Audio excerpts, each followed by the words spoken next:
we are beginning in my homebrew world of Elementia. So let me just a couple things before we start that I like to say before all my D&D games that I run.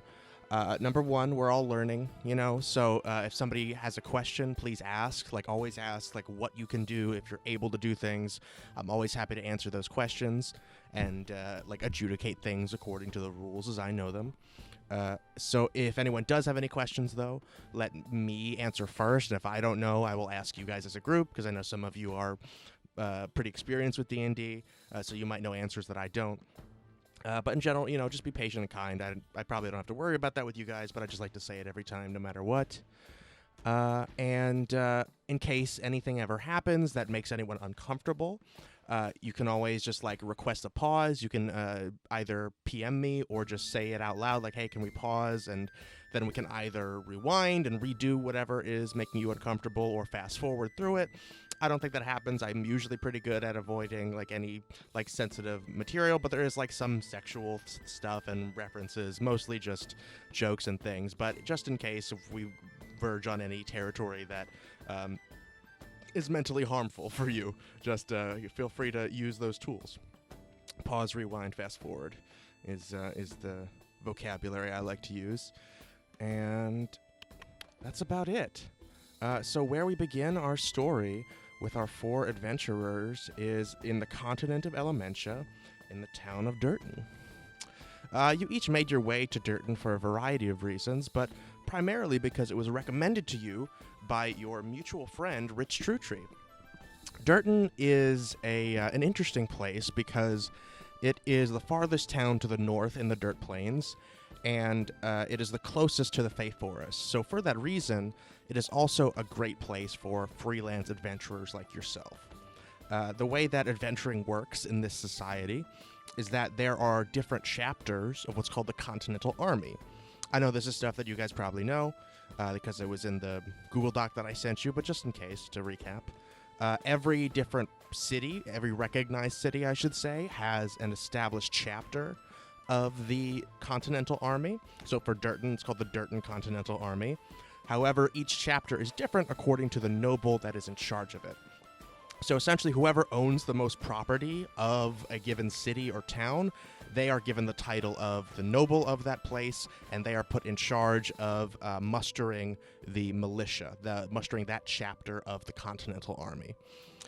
So in a place like Dirton, where there's often strange things afoot from different types of magical or even just average bestial things making their way out of the Fey Forest to the north, it provides a lot of opportunities for people for whenever there's things that the Dirton Continental Army does not want to or is not able to, or is sort of beneath their pay grade.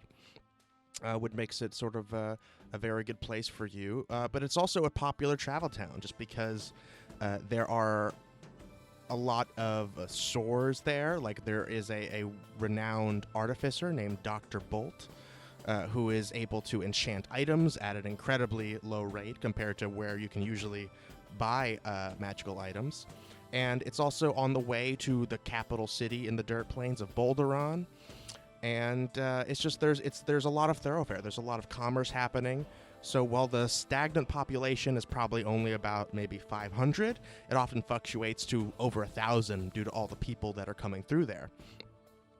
So it wasn't a hard sell to convince you that this was a good place to start over, to start adventuring, to start whatever it is that your character is starting. So regardless of why you're there, you were referred there by your friend, Rich Truetree. And you each arrived in your own time to Dirton, and you met at the Gilded Lily. You were greeted by a half-elf man named Dart. He seemed to be the proprietor as well as the bartender of the Gilded Lily, sort of a pretty high-end, English pub-style tavern, very traditional, with nice chandeliers, fancy oil paintings, all sorts of tchotchkes all around. And you went there because you know that that's where jobs were posted and because that's where Rich told you to go. But when you got there and you talked to Dart, he said that he did not know anyone by the name of Rich Truetree, but that you are welcome to hang around and wait for him. And after whoever arrived there first, after you had waited a couple days, you heard from Dart that Someone else had shown up looking for Rich True Tree. And within a couple days, all of you had arrived at the Gilded Lily, and you had all learned that other people had also arrived there that were looking for the same person, your friend, Rich True Tree. Rich has not showed up, but there are these new people that supposedly he also knows, and that he referred to the same place, assuming that you would meet with them. So that is where we are beginning our story, in the Gilded Lily in the town of Dirton. And I think, so the prior day, Dart probably told you all, hey, I'm going to arrange a meeting for all of you. Just meet downstairs in the bar area around 10 a.m. And this is where we're beginning that morning. It's a busy morning. Let's say it's a Monday in Dirton. It's a weekday, so not super crowded in the bar. It seems like the sort of usual thoroughfare there. There is, Dart is behind the bar. Again, a half-elf bartender with rather pale skin. He has jet black hair and a scar over his right eye. There is a passed-out halfling who is just collapsed on the bar, very bushy beard, wearing a bright orange beanie. There is a human server running around, just bringing drinks to the couple of people that are there. There are a few people in full plate mail that you can identify as Contis, which is the abbreviation for soldiers of the Continental Army. They seem to be there just drinking, although it is pretty early. It is almost 10 a.m. and they're already kind of drunk. There's another group of elderly adventurers that are hanging out, very classical looking, sort of like if the Fellowship from the Lord of the Rings aged like 50 years. All just a bunch of old geezers trading stories about the golden days. There's also a group of very attractive ladies of a variety of races, all wearing pink sashes. There's a couple of handsome men in the corner wearing black sashes. There's a table of rather hipster-looking people and flannel and glasses. They have some adventuring gear, but like not a lot of weapons or anything, so you're not really sure if they're adventurers like yourselves or what. But that is the general look of the tavern this morning. Who do we think is where do you guys think your characters would be this early in the morning? Is your character an early riser? Did they get up to go and exercise? Are they just doing their makeup? Did they sleep in maybe and are they kind of late to this meeting? Who thinks they're up early? Turk McGurkin? Awesome. So Turk, you are the first to come downstairs, let's say. And could you describe what your character looks like? Yeah. So shoulder length, deep blue hair. My eyes are like sort of white and blue, always kind of swirling. Like druid vibes. I got one like shark tooth that, for purposes yet to be disclosed. I have a similar poncho to this little fella here. Same kind of ocean spray, troll skin. But the poncho's kind of red and green, like Christmassy, just for when it's raining. And otherwise just classic goat skin, leather, and a rabbit's foot little thing. How big are we talking here? How big is Turk? 7'7". 7 foot, absolutely ginormous, even just below large. Even by fantasy standards, just huge. Yes. And so you go downstairs, and Dart waves at you to come over. He says, "Oh right, I'm sorry, I'm not great with names. Is it Shirk? I forget." Turk, right? Sorry, mate. I'm not British. I caught on. It's okay. I'm excited because you were. Yeah, of course. Right. So your friends aren't here yet, but you can go and take a seat at the table, and I'll get you all sorted. Do you want anything to drink? Good milk. Sure, we got milk. What kind of milk? We got goat's milk, cow milk. Goat. Goat. You got it. So you can go and take a seat, and kombucha will bring it over to you. Okay, I go sit with my milk. Awesome. You go sit. Not a second later, the human server comes over to you, whose name tag says Kombucha Wallace. She says, "Oh, hi, darling. Here's your milk for you." I assume you just nod politely, and she just goes about her business, tending to the other people that are in the tavern. And who is next to come downstairs? Who is showing up, like, not super early, but, like, maybe a little before, 15 minutes early?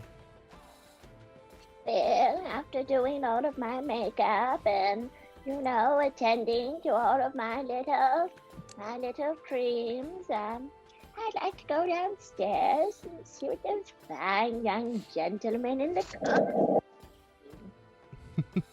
So you're going downstairs to see what? You caught out there a little. I can adventure later. I want to see what those handsome young men in the corner are doing. Awesome. So could you describe what Edwina looks like? Edwina is a very old lady. She just turned 81, and she's very small. She's 5 feet, and she's wearing a really thick piece of leather corsetry, which also functions as armor. And she's a very soft, doughy, extremely ugly little old lady who's wearing last season's medieval finery. Mm-hmm. Just the finest garb, fully decked out with so much makeup. Honestly, would look so beautiful if she were not so ugly. She's so ugly. Unfortunately. Awesome. Edwina comes downstairs and Dart does beckon you. Do you want to go over to him first, or do you want to go and talk to these attractive fellows in the corner? Well, Dart is also very handsome, so I guess, if a young man calls, a lady should answer. Very, very polite of you. You go over, and Dart's like, right, it's Edwin. I'm sorry. Edwin for you, Dart. He blushes a little bit. It's like, I'm a married man, but I appreciate it. Thank you. I just wanted to let you know you're the friends that know this rich character that you mentioned. They're all going to be meeting right there at that table. That's the first of them, that Feelborg gentleman right there. What a green-looking fellow. Indeed, so right? Pretty. Don't see many of his type, but we take all comers here. We're not one to judge. So if you want to go and take a seat with him, start getting to know each other, or not the rest of your friends aren't here yet. There's 2 others should be coming, and I'll come over and introduce you all once everyone's here. Well, Dirt, I believe duty calls. I'm going to go meet this nice-looking young gentleman and see what we've got in common. Thank you so much for the introduction, Anytime. young man. Oh, can I get you anything to drink? My husband is working the grill today, so everything is really good. Ooh, are there any succulent little things on the grill? Ooh, on the grill, he can make some killer French toast. If you're into that. He makes kind of a sweet and savory avocado toast. A lot of the kids like that one. Too mushy. Sure. What else? There's something on the sweeter side. Is that what you're leaning towards? I think that French toast sounds delicious. Perfect. I'll go with that. Thank you, you kind young thing. Oh, you're very welcome, milady.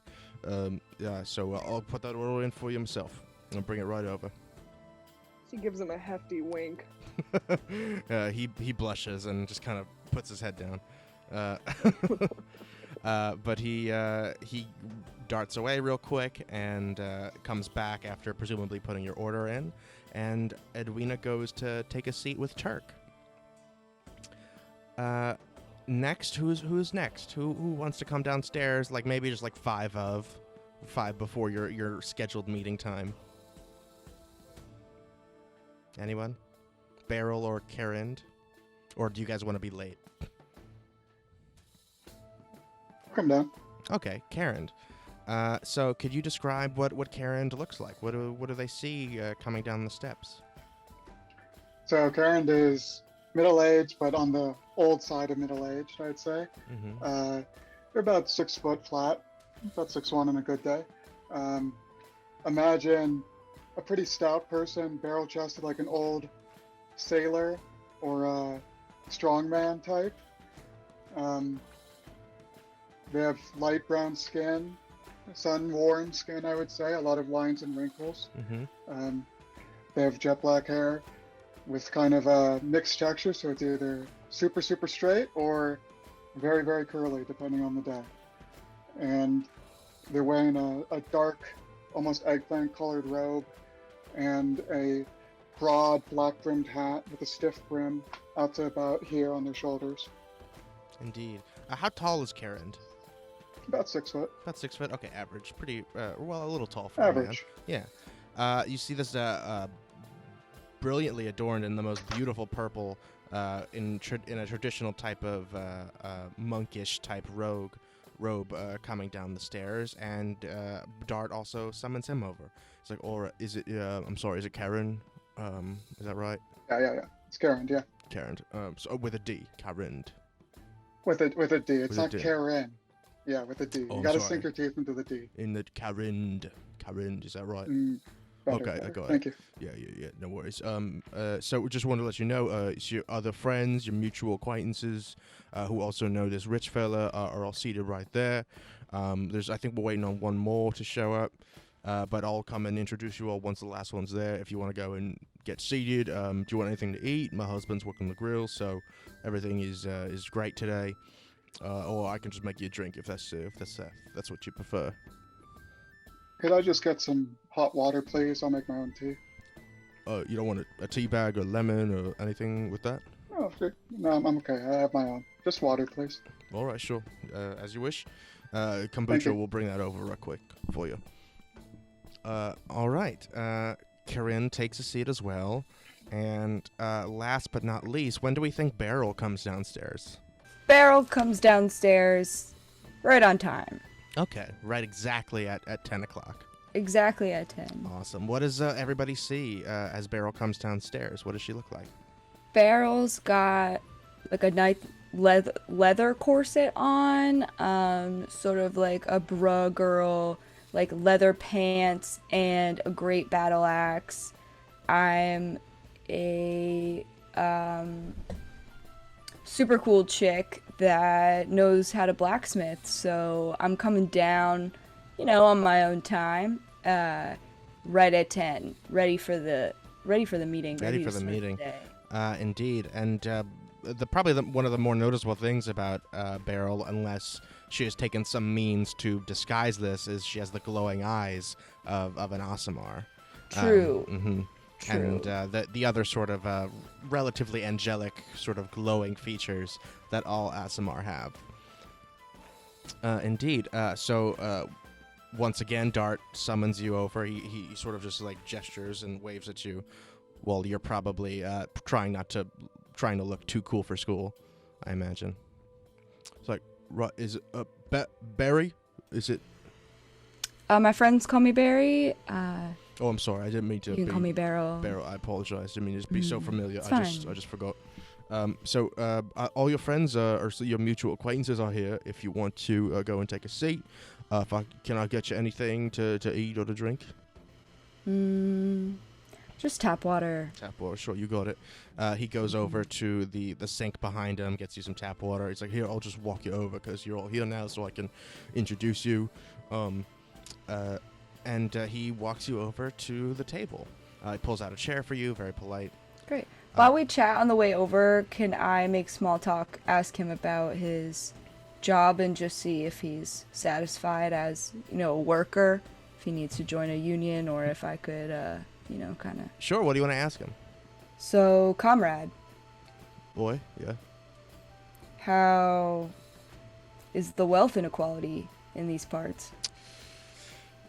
He grits his teeth a little bit, and you see kind of sucks in like, I mean, it's I do pretty well for myself. I mean, I am the proprietor of this establishment, but across the board, it could be better. I mean, we don't have any destitute here in this town, but it's different everywhere. And personally, I think it could be improved, and the taxation can be a bit irregular, according to what the state provides.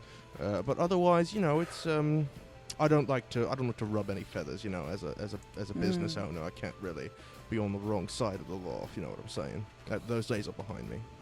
Got you. Can I slip in my card? Sure. And it's going to say, Comrade Barrel. Comrade Beryl. Comrade Barrel, and, just how to get in contact with me. For sure. Most definitely. Yeah, so he takes it. All right, yeah. All right. Keep that just in case. Sweet. Cool. Thanks. Awesome. Sounds good. So as you guys arrive at the table, he pulls out the chair for you. And he says, "All right, these are you all seem to know this one fella named Rich True. I'm not familiar, but you're all adventurers, so I figure if you all know this one bloke, you might as well get to know each other. Maybe you can do some work while you're here. There's lots of jobs to be done around town, you know. And if there's anything you ever need, any information, you can talk to me. You can talk to Kombucha. You're welcome in my my establishment, as long as you're paid to be here, of course." Yeah, so the job board's over there, and he points to a bulletin board with lots of different papers posted to it. And he says, "Right, I believe that's all. I mean, I'll let y'all get acquainted. This is Turk." He gestures to the Fearbog. "This is Beryl." He gestures to the Asimar. "This is Edwina." He gestures to the human woman. "And this is Karind," with he gestures to the human monk. Like I said, my name's Dart. If you need anything, just give a shout. Happy to help with whatever y'all need. You know, we want to make newcomers welcome. And he just gives you a sort of a polite nod, and goes back to the bar. Would anyone like to introduce themselves to your new friends? I accidentally ripped just a huge. It's so loud. You see the other table actually turns and looks at you, and they kind of mumble to themselves. What is it? I mean, sorry. I don't know. Oh, young man, that was so loud. It's so Yeah. early in the morning. Yeah, Oh, I had too much dirt. oh, you like dirt? In the mornings when I'm doing my thinking. Well, how very interesting. So your name was Woodwind? Oh, you can call me Woodwind if you want, Okay. young man. Okay. Cool. I'm Turk. Turk Well, McGurkin. Mr. Turk, I love how large your biceps are. Can Thank you you. crush something for me sometime? Sure. No. Like a stone? Oh, you can crush a stone. Depending on the stone. Well, Not a you'll river have- stone. Not one of them. But Not a river stone. No. well, you disrupt the flow of the river that way, so I wouldn't be too keen. True. Can Well, I ask thank why your you. face is the way that it is?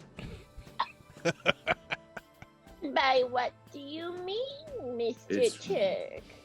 I don't know what are you like a elf? Oh, you think I'm so lovely? Well, thank you. Yeah, just elves. Elves have super weird faces, so I thought maybe. No, I'm a human. My name is okay. Edwina Chamomile. And if you need any help or if you have a boo-boo, you just let me know. Okay. What's your you. name, young lady? I see we're wearing matching corsetry. Hey, I'm Beryl. Hi, Nice. Beryl. I heard you guys talking about crushing rocks earlier. Oh, yes. I can do that. I'm pretty good at it. So if you guys want to have a competition later, this is my great axe. It's pretty good at crushing rocks. Okay, yeah. Sounds fun. What about you guys? Turk, Yeah. you like to make weapons? Not so much. Oh, okay. I have cool. this staff, but Hmm. I got it from a dead tree, so that Huh. way I didn't have to break a tree to make it. I painted it cool. with beads as well as seeds and Oh. berries, Oh, cool. I like berries. and also several types of stones and other types of dead trees that I found. and a couple types of feathers that I found in the forest as well. Bro, you kind of remind me of this friend of mine. Are you, I see that are you a turtle person? I'm sorry, I don't know the what? proper language. Are A you turtle person? a turtle? A turtle? Oh, I apologize. no, it's okay. I'm a fur bulk. My cousin told me. Thank you, That thank means you. like Oh, you know. Okay, yeah. No, what does it mean? It's like my cousin said we're like giants, but way better and cooler, Sick. and smarter and nicer Sweet. and better looking. Huh. Edwina pops her fan open and turns to Karen. Do you think they're flirting? I'm drinking my tea. Just figure it out. Ooh, Oh, he's a quiet one. a little Well, standoffish. well. Mm-hmm. Well, I put my nose all the way in Karen's tea and give a big sniff. that was good. You I'm just choke and not cough. What kind of as you tea is that? inhale. Unless I you're mean it to you're trying to be- drink it through your nose. Is that what's happening? No, just smell it. Oh, just to smell get it. to know Okay, him a gotcha. little bit. All right. Do you want some? Sure. Smells like this time that I went to the park.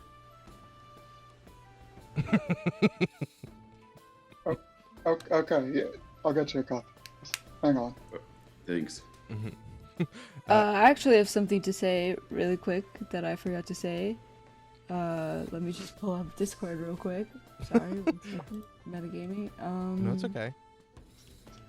Karen, did you want to like flag down Kombucha, the server, or go up to Dart I think again? I'm gonna stand up and walk away. Just stand up and I'm walk gonna take over. my stuff with me. Yeah. Okay, great. Oh no. So you stand up. I guess you go back to the bar to ask for hot water, or are you just like leaving? I'm just checking out for a little bit, but I'm still in earshot. Okay, you go back to the bar and wait for hot water to heat up, while Edwina and Turk and Beryl get to know each other a bit more. Beryl, was there something you wanted to say? There was. I wanted to tell you guys about my friend, Dirton. Dirt? Is this dirt? Is Dirton dirt? I'm sorry. What? I'm confused. Dirton. Dirton. Dirton is the place. This is the town you're in. Dirton is the place. look at the Dirton is the turtle. place where we are, and I came here because, an old friend of mine told me, this was a good place for people like me. So, what brought you all to, Dirton, if you will? Curious. Turk? It's Turk. Turk, I sorry. actually almost died, and then the guy, you know, the true tree guy, he gave True me some Tree. really, yeah. You know him yeah, too? Yeah. Oh, sweet. He's an old friend of mine. Oh, how'd you know? We go way back. Way back. I won't Upstairs. go too far into how I got here. But back at Gemstone town. That's where we Gemtown. met. Mhm. Gemtown was where we met way back when, so we've been friends for a long time. What about you? Where'd you meet him? Very briefly, outside Soilia. You know the town. I know. True. Yeah, right there. Right there. Yeah, I was hanging out around Gemtown, and then by the beach. Steam Beach was where I was chilling, just kind of hanging out, having a bit of a vacay. Ooh, the ocean water is so good for your skin. Edwina is not wrong about that. Totally I right. bet you have the most glowing, lovely, ruddy little cheeks, you fine Oh, young lady. Edwina, stop it. You flatterer, you. Ooh, that was fun. But I came here because I thought big city, big dreams, you know. Maybe that I'd find some like-minded Little adventurers. Beryl. Well, I really dream of, you know, giving the wealth back to the people. That's really my dream. I hate to see people hoarding wealth the way they do today. And I want to take from the rich, give to the needy. That's my dream. I admire your conviction, and I do hope you find your truth in it. Oh, thank you, Edwina. I think we're going to get along well. So I you're like think so too. a robber? Or I wouldn't like a say thief? that. I wouldn't say that at Or- all. No, Oh, no. Sorry. No, it's fine. I understand it can get a bit confusing, the morality, my situation. Oh, it's a moral thing. Yes. Gotcha. What about you, I'm gonna Turk? think. What do you dream of? Mostly birds. But it depends. Sometimes I don't remember what I dream of. Sometimes I do. Usually when I do, it's like birds and bigger trees. And lately, like rivers, because I love rivers. Same. Not so much oceans, but Oceans are very big. And Karen, where'd he go? You see him over at the bar, just holding the cup of water that was given to him a couple minutes ago. There's clearly steam coming off of it. It's clearly the hot water that he asked for, and he's just waiting over there. On cue, I walk back over behind Turk and hand him a cup of tea. This is for you. oh, thank you so much. It's hot. It's hot. I immediately sip it and I burn my tongue. Oh no! Ouch. In your journeys to the woods, have you ever found any medicine?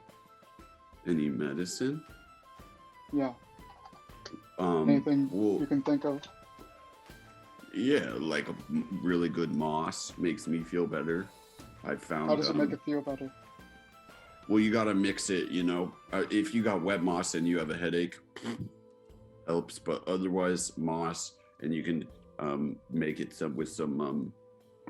I didn't do too much healing, but you put some like aloe, and some river water, and then I knew some guys who could say some words and would make it, magic and. We talking magic? I got some healing magic powers, too. Karen, just in case. Later. I need to talk to Turk, please. Thank you. Okay, of course. What's going on, buddy? Sorry for interrupting. No, it's okay. Where is that, Turk? Is that close by or is that far away, buddy? The moss? The magic. Oh, yeah, it's in the deep wood. But I Uh, don't. What's going on? Nothing, just realizing you're not going to be very helpful. But I appreciate it. Oh, sorry. Well, that's not very polite, young man. Don't sorry, be I didn't mean to be mean to the rude. gentle No, you're not giant. being. You're okay. No, not Turk. I'm talking to you, you Oh. ridiculous monk. I was talking to Turk, not you. Now. I said sorry to him. He's okay. Oh. Everything's well, fine. Well. I think we're all starting off on a rough foot. We all. Oh no, I like you, Beryl. You're fine. I like you too, everyone. Maybe I we like should you go too, do Turk. some rock crushings. All right, I'd be down. Maybe we should see what. Around this time, Kombucha comes over. She's like, "Here you go, darlings. I got your goat milk right here." She slides a big old glass of cold goat milk over to Turk, and I got your French toast, Edwina. Bill whipped this up special himself, so I hope you enjoy it. Anything else y'all need for the time being? Oh no, thank you so much, Of young Of course. lady. I know y'all are new here, so job board's over there. And if you need directions anywhere, feel free to ask. I'll just be bustling about. Feel free to flag me down. Edwina starts very delicately cutting her little French toast and eating. Karen, would you like a piece? No, thank you. Okay. I shotgun my goat's milk. You shotgun it? It's aggressive. Oh my god. Ooh. Give me let's Forest do a guy. roll. Let's do a roll now. Give me a Constitution saving throw. What'd I Sort of get? star. I rolled a nat one. You got a nat one. Oh no! I got You it throw too. this I got it back too, as if yeah. you've done this a million times, and then you put the glass, you slam the glass down, and you take a breath, and you're like, and with your exhale, all over the Yeah. table, just pure white, like it didn't even get mixed with anything, just the same milk that went down coming right back up. Oh my goodness, it's all over the table. Let's see if it gets on anybody. No, it doesn't. You don't splash anyone, but it's a mess. Oh, Kombucha quickly comes over with towels. It's like, oh, I'm so sorry, dear. Was that milk bad? Are you okay? I just sit there and stare. I don't help. Oh, are you good? And she's like, thumbs up, thumbs down. Are you okay? I'm okay. All right, okay. She gets some cleaning supplies and quickly takes care of that spill and your vomit, and so then sterilizes the table. It's like, all right, maybe take your time with this next one. And she brings you another glass of goat milk. Mhm. This one's fresh, so there's no way it's bad. So just be careful. And she goes away again, but you can see this time she's like keeping an eye on you from the other tables. Is there anything else anyone would like to do here? There's plenty of folks around. There's the job board. You also, I think, Rich told each of you that there's another place here for jobs called the Silvered Arrow, but none of you have been there yet. You've only been staying at the Gilded Lily. and I must say, my friend, that there are many things in this world I have yet to see, and I would love to see some more. How about we go adventuring together? I'm in. Sounds good to me. How exciting. Delightful. Dirk shotguns the goat milk. Do it again. Give me another Constitution saving throw. You see, I got 19. I got a 20. Kombucha sees you, and she's too far away. She takes a couple steps towards you, but it's too late. You've already downed the whole thing. But this time, you do the same thing. You slam it back down. You take a breath. And everybody holds their breath as they watch you exhale normally and do not spew goat milk everywhere. Nice. Keep it down. It's very filling and delicious. It's I clearly love it. fresh. I'm going to go over to that jobs board. You guys go over to the job board. There are several jobs here. They each have, they follow the same basic format, which is they have a title, they have a reward. Some of the rewards are a total amount of gold. Some of them are per person. First one is a missing child investigation. Second one, DCA standing tournament. Test subjects for magical items. Crops stolen by goblins.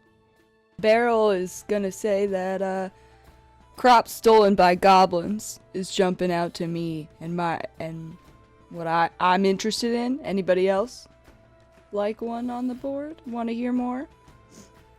What I is the would be DMC interested. standing tournament? DCA standing Oh, tournament. DCA. What did I say? DMC? Yeah, it's okay. So DCA, I can read you the description of all of them if you want, Sure. if they're all interesting to you.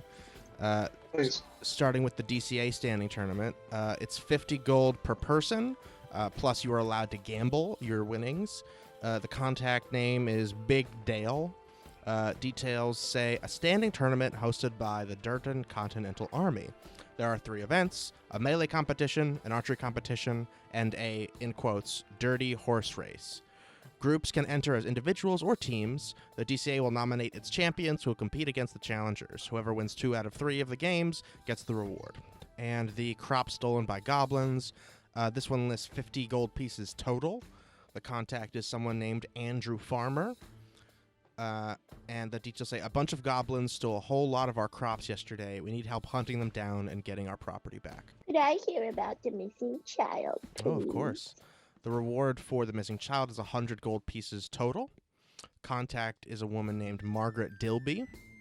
It says, our baby girl disappeared in the night, and no one knows how or where to find her. Well, Beryl, if you would like to help the farmers get their crops back, I think that is a most worthy cause. But afterward, I'd like to help this poor child find her way home. Unless she's trying to not be found, of course. In which case, we will help her escape. Edwina, I like where your head's at. I appreciate it. You know, I also now hearing this, I want to hear the fourth one, because I like that one's 100 gold pieces. I can distribute that more throughout the community. So I'm down for both. Both sound cool to me. Yeah, I'd So like do to you want to see. hear the description of the fourth one? Yeah. Fourth Yeah. one is test subjects for magical items. Reward is 20 gold pieces per person. Contact is Dr. Bolt. Details, I've got a magical device or several magical devices that I'm tinkering with, and I need to test them on some able-bodied subjects. Hey, Karen. The child and the crops are important. The rest are not so much. I mean, need to I'm do down those to get too. magical items tested on me for 20 gold apiece, too. Oh, but what if it Perhaps, hurts but it's your not a pretty priority, little Right. skin? I just want to do everything, so... Oh, Let's go get those crops. let's That go one get doesn't the sound so hard. crops. Yeah. I'm down. I mean, whatever you guys think. Whatever the group fine. decides. I grab the crop one off the wall. Awesome. You grab the crop one off the wall. The contact is a person named Andrew Farmer.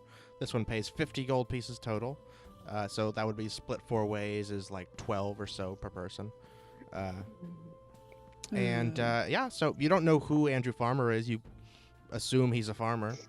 You can ask someone how to find him. Can we take all of them? Yeah. You can get all. You already have all the information. So Okay, in case great. you want to do a different one.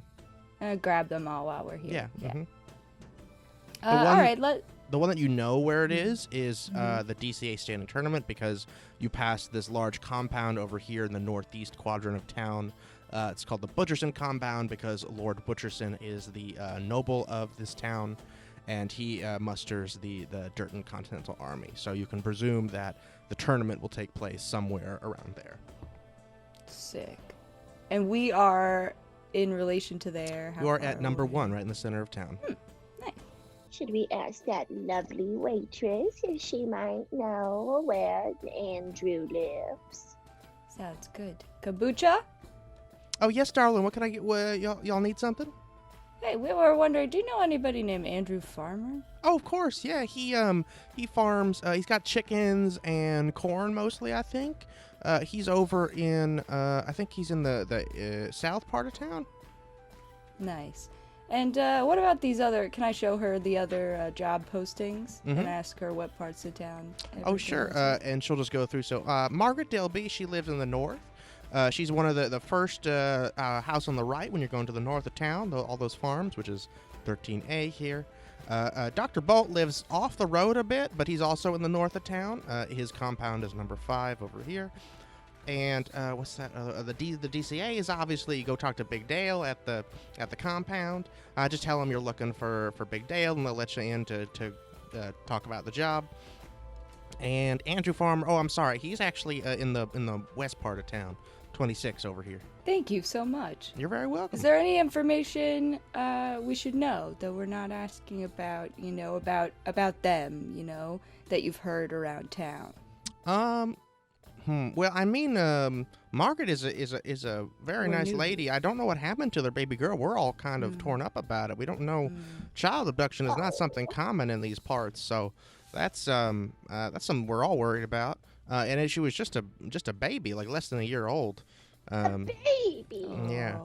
Oh. But Big Dale is kind of a bit of a curmudgeon, got a bit of a chip on his shoulder, but he's a nice fella, He gets the job done. Dr. Bolt, eccentric, as a lot of more skilled magic types kind of tend to be, but very talented. Brings a lot of business to town. And Andrew, he's a good, simple man. I think he's a half elf, maybe. Very, very handsome, most definitely. Just kind of very straightforward. Not a lot going on in that noggin, though. Thank you. You're Kombucha. welcome. Pleasure. You were a lot of help. Mm-hmm. Maybe we should try to see if we can help that baby out first. That seems maybe like the most urgent I think so. task. All right. Down for the baby. Is everybody down for that? What about Edwina? Yeah. Okay, cool. Oh, and of course, we have to make sure she gets home okay. We have to, unless she doesn't want to. Unless the little baby is smarter than they think. Or someone else's baby. Or a deity in disguise. I like how she's thinking. This is the questions. These are all we need to be possibilities. You won't asking. know unless you take the job. Also, I'm gonna take a 1 second bio break. I'll be right back. Yeah, actually, I was gonna say let's all take a 5 right now. Sweet. So let's Sounds good. come back at 7:17. Cool. Thank you, Five. You're welcome, Okay. 5. That's Sure thing. Awesome. Let me pull up my notes here. So you guys head to the north part of town. You guys go out. It's a busy midday in Dirton. There's lots of different tables set up for people selling their wares. There's a very slender goth-looking kid who's selling necklaces with like bones and shit on them. There's a nice old lady who's Sick. selling like custom knit beanies and stuff. There's one of those street performers who's just got a big loop that she's like spinning around in, like one of those hula hoops, but that you like stand inside it and then it twists and does all sorts of cool things. I don't know what you call that, but it's very cool. You guys pass the well, you pass a blacksmith shop, and you find yourself in front of a very a humble little farmhouse. It's relatively simple. It's got a picket fence that's like still unpainted. And white walls, blue shingled roof. The plaque on the front of the door says Dilby. Would someone like to go and knock, or is there anything else you'd like to do? Karen, you're so professional Oh, yeah, looking. Karen. I must say, you do have a certain air of authority. All right, I go up and knock on the door. Go up and knock on the door. The door is answered by a comely, sort of like middle-aged woman, maybe like early 40s, late 30s, maybe. So she is wearing a white apron over a floral print gown. She has her hair tied back in a neat bun. She has short, sort of auburn brown hair, it looks like. And she says, "Oh, hello there.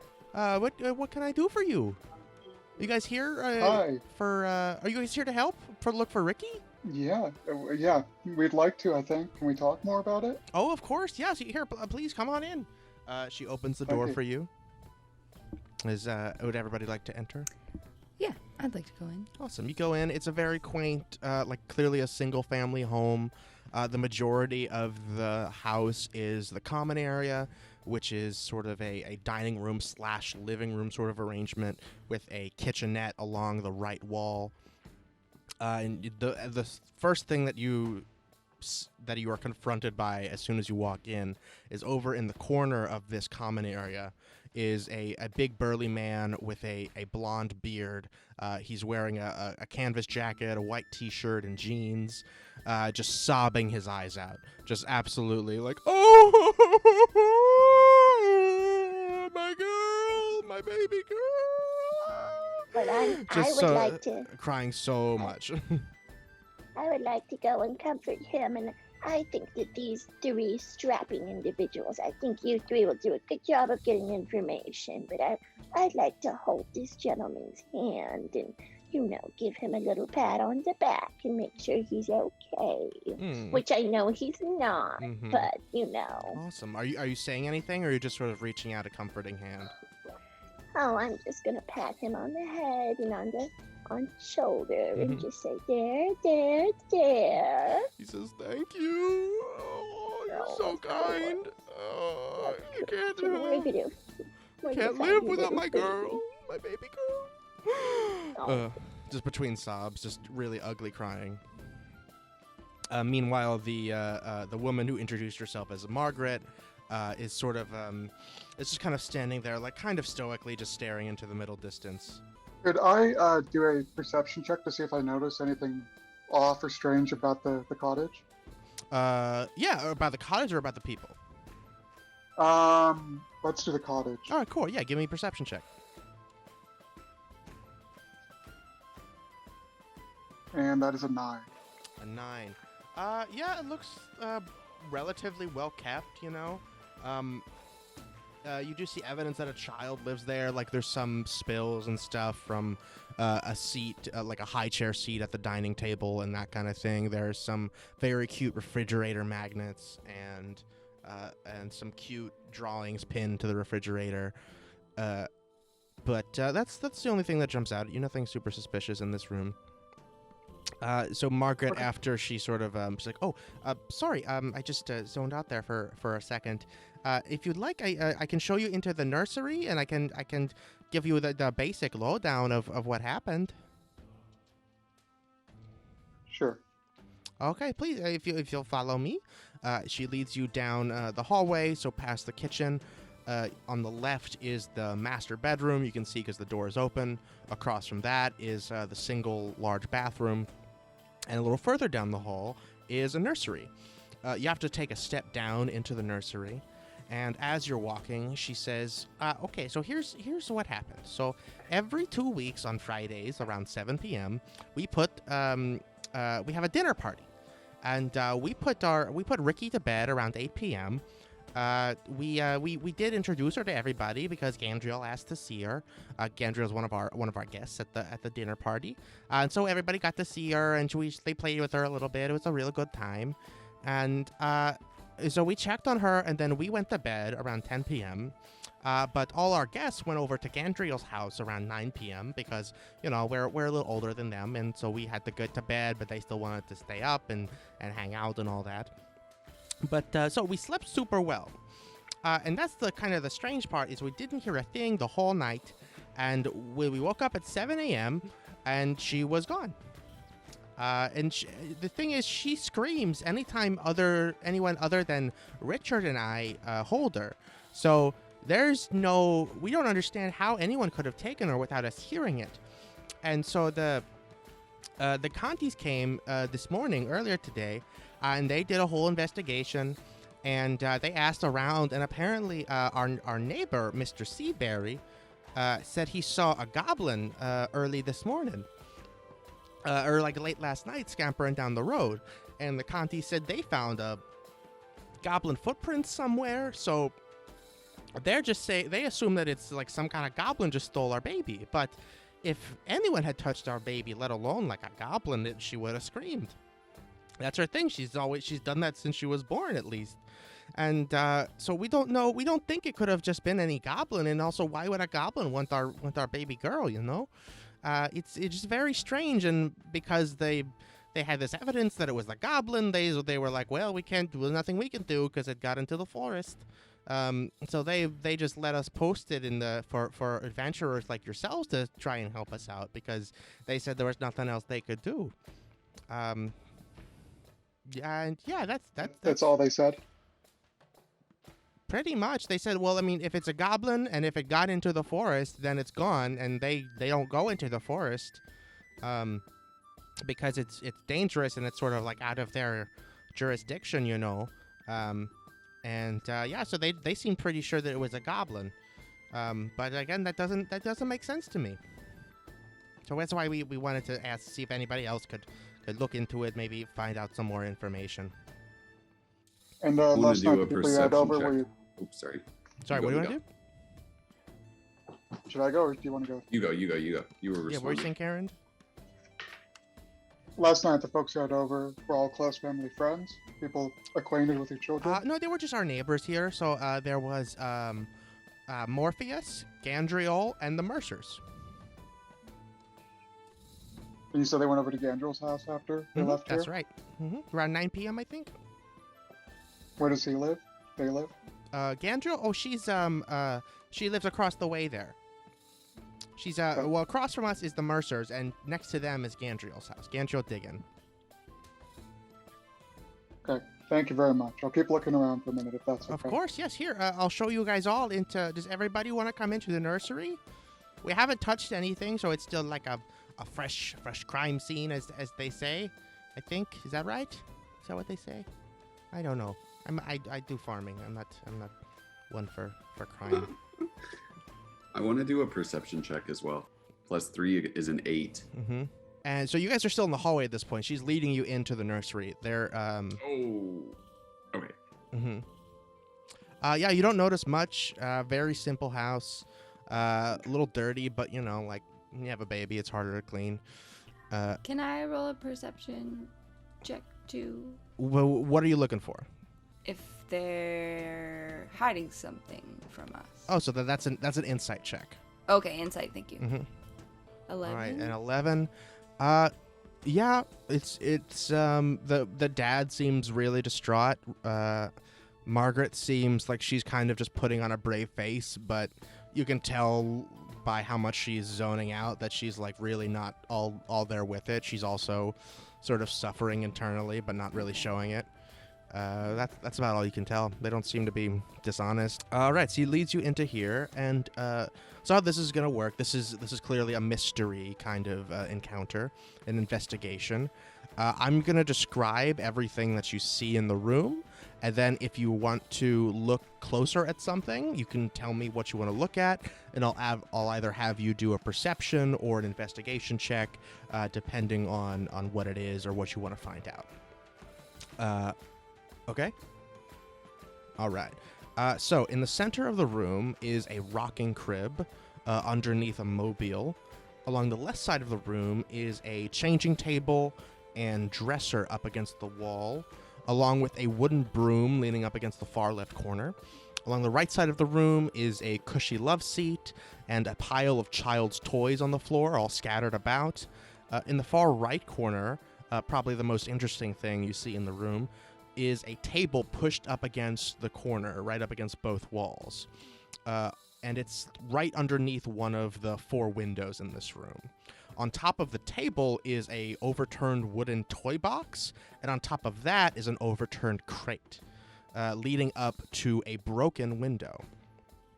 So there are 4 windows in this room. They're all pretty small. They're all like 2 foot by 2 foot windows. 2 of them are on the wall that you are looking at as you enter the room, and then there's one to your left and one to your right.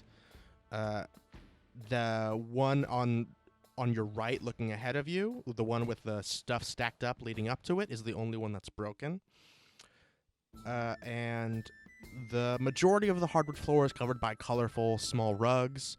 And as you fully turn around to look at the whole room, you see along the same wall that you entered from is a little broom closet of some kind.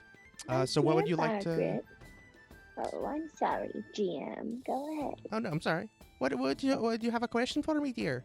Oh, she's getting Irish. I gotta fix that. Oh. Margaret, I know this may be a sensitive question, but did you notice if there were any clothing or diapers or... Please don't knock that over, Bella. Sorry, other dog. Have you noticed if there were any items missing? For example, someone who wanted to care for the child for multiple days, or keep the child in relatively familiar surroundings, versus an unmotherly kidnapper. Sure. I don't think. No, nothing else was missing. That was the other weird thing, because you think, a goblin, they don't break into somewhere unless they need something. And we've had experienced goblins stealing our crops or things like that. Sometimes tools go missing and that kind of stuff, but never a baby. But yeah, nothing was missing as far as we could tell. How very strange. Indeed. Is there anyone in the town who you don't get along with? Do you owe money to anyone? I know these are very delicate questions. Oh, no, it's great. That makes sense. I understand life have turns. No, of course. And I don't think so. I mean, there's no one that I know that that we don't get along with. I mean, we're just we keep to ourselves and our neighbors. We trade. We have good working relationships with the other farmers and other people in town. Yeah, I don't think there's anyone that would mean us ill will, as far as I can think of. Well, I'm glad to hear that. Turk, you big, strong man. Would you look at the window and see if there are any interesting scraps of fabric or skin? Or blood? Turk does so. All right, Turk, you want to give me a perception check on that window? Oh, what'd I get? A 4. Ooh, you're not rolling. My second one of the Yeah, night. not rolling well, Turk. So close to 19. It's broken. The glass is cleared away. It's like it's not very jagged, Okay. That's about all you can tell. Was this glass inside the house or outside? Do you want to go and take a look, Karen? Sure. You can give me. You want to look at the window specifically, or the stacked up stuff leading up to it? The window specifically, but more so to see if the glass is inside or outside the house. Okay, yeah, give me perception. 11. 11. The glass is outside the house, so you can kind of put together it was probably broken from the inside. Can I walk over and do a perception check on the bed? The stack of stuff or the crib? The crib. The crib, yeah, go for it. I want to see if it was broken, like the lock, or anything was like if it looked like the baby crawled out. Okay, I mean it's just own. like a standard crib. There's not like a locking mechanism, but yeah, for sure. Like a bassinet, like a Yeah, little- exactly. Mm-hmm. Okay. What'd you get? Ooh, 5. 6 minus 1, 5. I have a -1 in perception. Yeah, it's the in the crib the blankets are all in a jumble. The mobile is all tangled. That's all you can tell.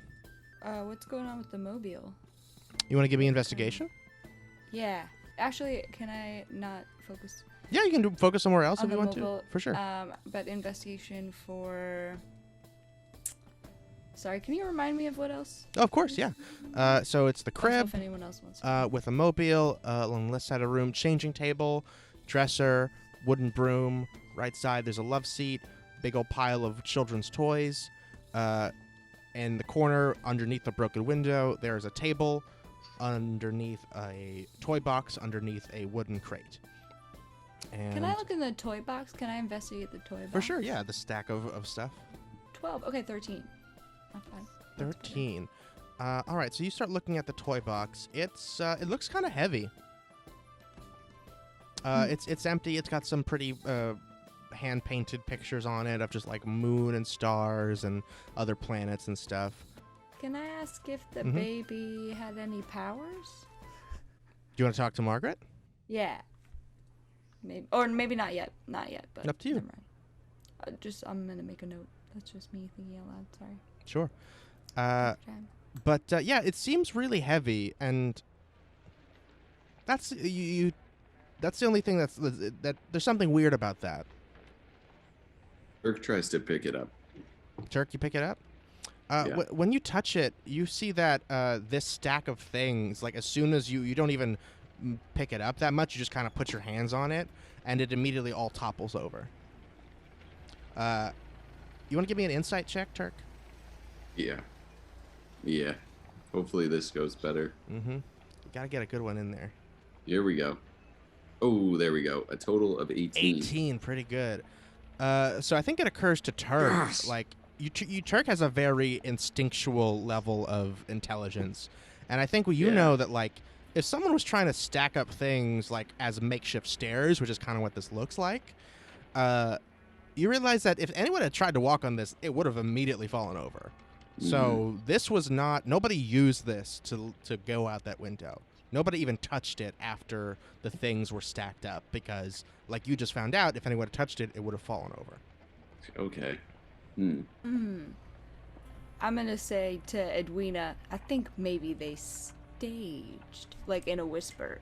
I think the parents did that. I don't know what's going on, but I'm I gonna- think you're right that something funky's up with I this. think that their grief is very real. Yes. However, I'm curious about Gandriel. Why did Gandriel want to see the baby so badly on the night it disappeared? Perhaps if these neighbors are so close with one another. Just a moment, Beryl. Margaret, Oh can yes, I dear. ask you a question? Of course. Let me know what I can help with. When you get knocked out of the house, does someone have a spare set of keys you can go to? Or does a constable have a spare set of keys? No, actually, that's a good idea though. We probably should give a keys to somebody. But it's You really it's a should. friendly neighborhood usually, so it's either Richard and I are here in the house, or one of us is around, or we're both inside and we lock the door. Sure. And Gandriel is someone who you would feel comfortable making sure that things were attended to while you were gone, or house sitting or something like Oh, that. certainly, yeah. And she's a sweetheart. We'd certainly trust her to watch our things if we needed. But we don't go anywhere really. We're simple folk. does she have any children of her own? Is that why she's such a good caretaker? She's not much of a caretaker, I wouldn't say. She's sort of a free spirit. I think she gets it from her. She's half elf, so she gets it from that side of her family. I think she has some like she has some druid in her blood somehow. So she kind of does her own thing a lot. She doesn't always come to our parties, our Friday dinner parties. It's often just the Mercers and us.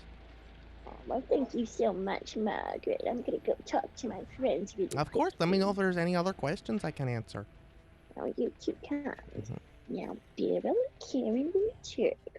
I don't know if it was their neighbors, I must say.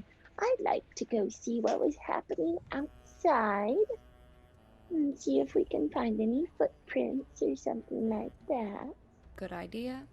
It seems like this is a loving and small community, and someone would know something if it was an inside job, so to speak. Yeah, I agree. I'm gonna follow Edwina outside. Okay. Just before we switch gears to looking around outside, is there anything else anyone wants to look at inside? Yeah, I want to ask Margaret Mm-hmm. why all this stuff is here. Which stuff? The stack stuff. The stack and the Oh, above the chest. I don't rightly know. It's whoever was in here presumably did that. Okay. And you said that who saw the baby that night again? Oh, we all did. Right. We were the and last that- ones to see him around 10 p.m. 10 p.m.? 9 p.m. probably. We 9 usually put p.m. her to bed around 9. Oh, no, they left at 9. We put her to bed at 10. That's right. Okay. Mm-hmm. Yeah. And, And who left? The Mercers left? Yeah, both the Mercers, Morpheus and Gandriel, they all went back to Gandriel's place for some drinks. Right. Mhm. And Morpheus and Gandriel, did they go in? I'm sorry. They went in to see the baby at what Yeah. time? It was before dinner, so probably around 7:15 or so. All right. And before they went in, did you see the baby's room before dinner? And it wasn't like this with the boxes and the broken Almost. glass? Yeah, we saw her at 10 o'clock last night, and it was nothing like this. It was just Oh. business as usual. The toys weren't on the floor like that. Right. None of the window wasn't broken, of course. And at any point, did you see Morpheus and Gandriel come into the room, or did they? Oh yeah, everybody came in here. They were all Gandriel loves kids, so she was Together. playing with Ricky a little bit. But Oh. Ricky's fine to Alright. play with people. But if anybody tries to like touch her or hold her or anything like that, then she starts just screaming bloody murder. That's cute. Hmm. Well, But yeah, may so I ask- Morpheus was here. He's kind of a he's a bit of a sticks to himself, kind of an awkward guy. So he was just kind of pacing around a little weird. But yeah, Gandriel and the Mercers were both just playing with Ricky. before we leave and go investigate outside, would you mind parting with a blanket or a stuffed animal or something of little Ricky's? Oh, certainly, yeah, so sure. that- She Thank goes you over to the so pile of much. spilled toys on the floor and she picks up one little. It's like one of those 2D but stuffed versions of an owl bear, which is a fantasy D&D creature. In case you're not familiar. Do you have a picture of little Ricky? To anywhere, Margaret?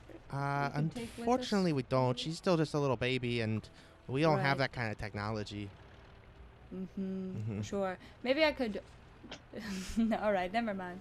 I was just gonna. If you had any descriptors. Oh, so we sure. knew what She it has looked she has light brown hair, sort of like Thank mine. you. Still pretty short because it's still growing out. She's still less than a year old. Okay. She's only like toddling about. Not really talking yet. Just screaming. Lovely. Thank you. Yeah, Corinne, do you have something? Just motion the door and say, I think it's time to go. I think you're right, Okay. Corinne. Anything else anybody wants to look at while you're in here? Turk's just gonna go into the kitchen real quick. Okay, Feeling a little peckish. sure. I follow Turk to make sure he doesn't mess things up. Okay. Awesome. Yeah, you go to the kitchen. There's nothing like out really. There's a bread box with like half a loaf of bread in it. And you can go Yeah. in the fridge. Yeah, let's check it out. You go in the fridge. Yeah, you see milk, fresh eggs, and stuff. They seem to they get a lot of produce locally. I'm gonna crack a couple of those eggs, wash it down with some milk, and then head outside. Awesome, cool. Just shells and all, or just crack them into your mouth. Yeah. Shells One and all. I'm gonna just swallow, and one I'll crack, and then the milk. Hell yeah, crunchy, delicious. Chicken eggs are A delicacy. something else. Mhm, yeah. Luckily, nobody notices you because everybody Margaret is in the nursery, and Richard is too busy crying. You're right. I Awesome. wouldn't have even known that. I wouldn't want them to see me. So Sure. Mm-hmm. That's all. So anybody? All right. Everybody wants to head outside. Nobody wants to look at anything else. No, I'll head outside with Turk. All right. You guys go outside. You're going around back, I assume. Yeah, Awesome. outside the nursery, I think. Sure. Yeah. You see the broken window and some of the shattered glass on the floor. You can give me a perception check. Everybody, give me perception just to look around. 4. Ooh, dirty 20. 17 for me. Turk. No, you get +3. That's 20. Yeah. Oh, it's a 20. You're right. Mm-hmm. 13. So you guys are all looking around.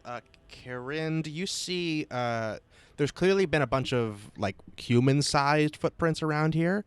They look like they were from some kind of like steel boots, maybe, which kind of clues you in. Like you already know that the Contis were here, so that kind of adds up. You don't see much else other than the shards of glass on the ground. Turk, however, you get real close. You notice something about the window, which is that it is far too clean and without any remnants at all. So, ordinarily if you break a window, especially if you do it with your hand or something, you leave either a shred of your clothes or a blood or something, especially if you climb through it. But this looks like the glass was scraped away, as if somebody used something to scrape away the glass. Mm-hmm. And you also see over in the distance a singular goblin footprint. Just one? Mm-hmm, just one. Like one boot? Or Yep. 2 boot? Okay, 1 boot. Mm-hmm. Okay, I tell everyone about those things. All our friends. It seems like we're dealing with someone who is a bit of a professional kidnapper, or would it would easily understand ways to get caught? Do you Yes. think this town has been troubled by other such strange, more professional occurrences? I agree, it's probably professional. Probably not a goblin. Doesn't seem right. Other than that, I don't know. Oh, Goblin I'm sorry. I footprint, forgot though. to tell you one other thing earlier, Turk. From your insight check earlier about the boxes and stuff, because you specifically asked about the toy box because you tried to pick it up. When you picked it up, you realize that toy box is way too heavy for a goblin to carry. Even a built goblin, even if he's swole, even if he never skips leg day, he could not lift a toy box that large and that heavy. Okay.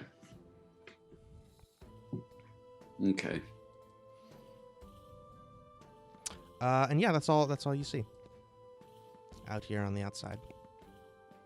Anyone else wants to do? You can go back inside if you have more questions, or you want to look around in there more, or that there This are. might seem Hmm. very, very silly, but I think we should borrow a dog and have it smell the toy and go into the forest and see what we can find. Or at least sniff around the room and see if the baby went somewhere it shouldn't have.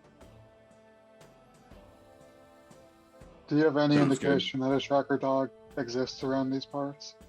Oh, Everybody give me a history check. 6. Got a 3. 6. Oh, Oh, you got a 20. Ooh, 20. you got a 20, Miguel. Come on, Oh, Barrel. cool. Barrel's like, I Uh, love dogs. So, Karen, you remember? I think probably while you were standing over at the bar, just waiting for that hot water, you heard somebody at a table nearby mention someone like renting a horse from someone named Stablemaster.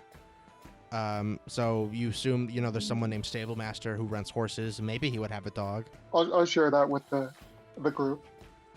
Um, so I guess that's an option if you want to do that. We could also try following that goblin footprint, but Did we I don't think ask- it's going to lead anywhere interesting. Sorry, when I dipped out, did we ask Margaret about why the box was so heavy yet?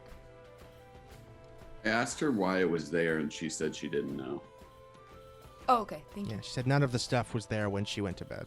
Yeah, So do we want to pursue this dog line of thinking, or I'm What was that? down.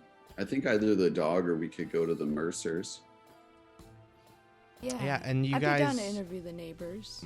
Just to Yeah. remind you, you also heard, like, Margaret told you that their neighbors, the Seedberry, supposedly saw a goblin last night, as well as heard a scream. Oh, that's true. Forgot about that. And, yes, we should interview some more witnesses, maybe, but also maybe get the dog too, because time is. Maybe let's ask them the neighbors Yeah. questions first. Yeah? All right, let's do that. Awesome. You guys want to go where you want to go first? Seedberry, Diggin, Mercer, Morpheus. I'm down to talk to Seedberry, see what he saw. Sounds good. Awesome. You go over to the Seedberry house. They have a very similar house to the Dilbys, except it's like maybe twice as big. It's a very sort of plantation-style house with a nice big porch and beautiful like white columns in front of the porch. And actually sitting right in front there is an elderly man with white hair and a scruffy sort of salt and peppery beard. And he's wearing just blue overalls and a flannel underneath. He's got kind of tannish skin, very basic farmer's tan, but still a strong, capable-looking man, even though for a man in his late 60s. And he nods at you as you are approaching. Who's leading the charge here? Who's going up first? Go, Karen, go. You're so profesh. thanks. Appreciate it. Okay, I'll go talk to him. All right, Karen, you're going up first. He says, "Oh, howdy there. How are you this evening?" I'm taken aback by your accent, but I'm good. Okay. Yeah. My pleasure. This is just how me and a lot of people have this kind of accent around here. The Dilbys don't. That's true. I do. But how long you been here? Not long. Well, yes. How do you know? Okay. Yeah. Just observations. Okay, sure. No judgment here. Can I help you with something? Yeah, we were just going over from the Dilberry's house talking to them about what's been happening over here. Oh, right. Okay. They're Ricky going missing. Sure. I'm happy to answer That's any right. questions I can.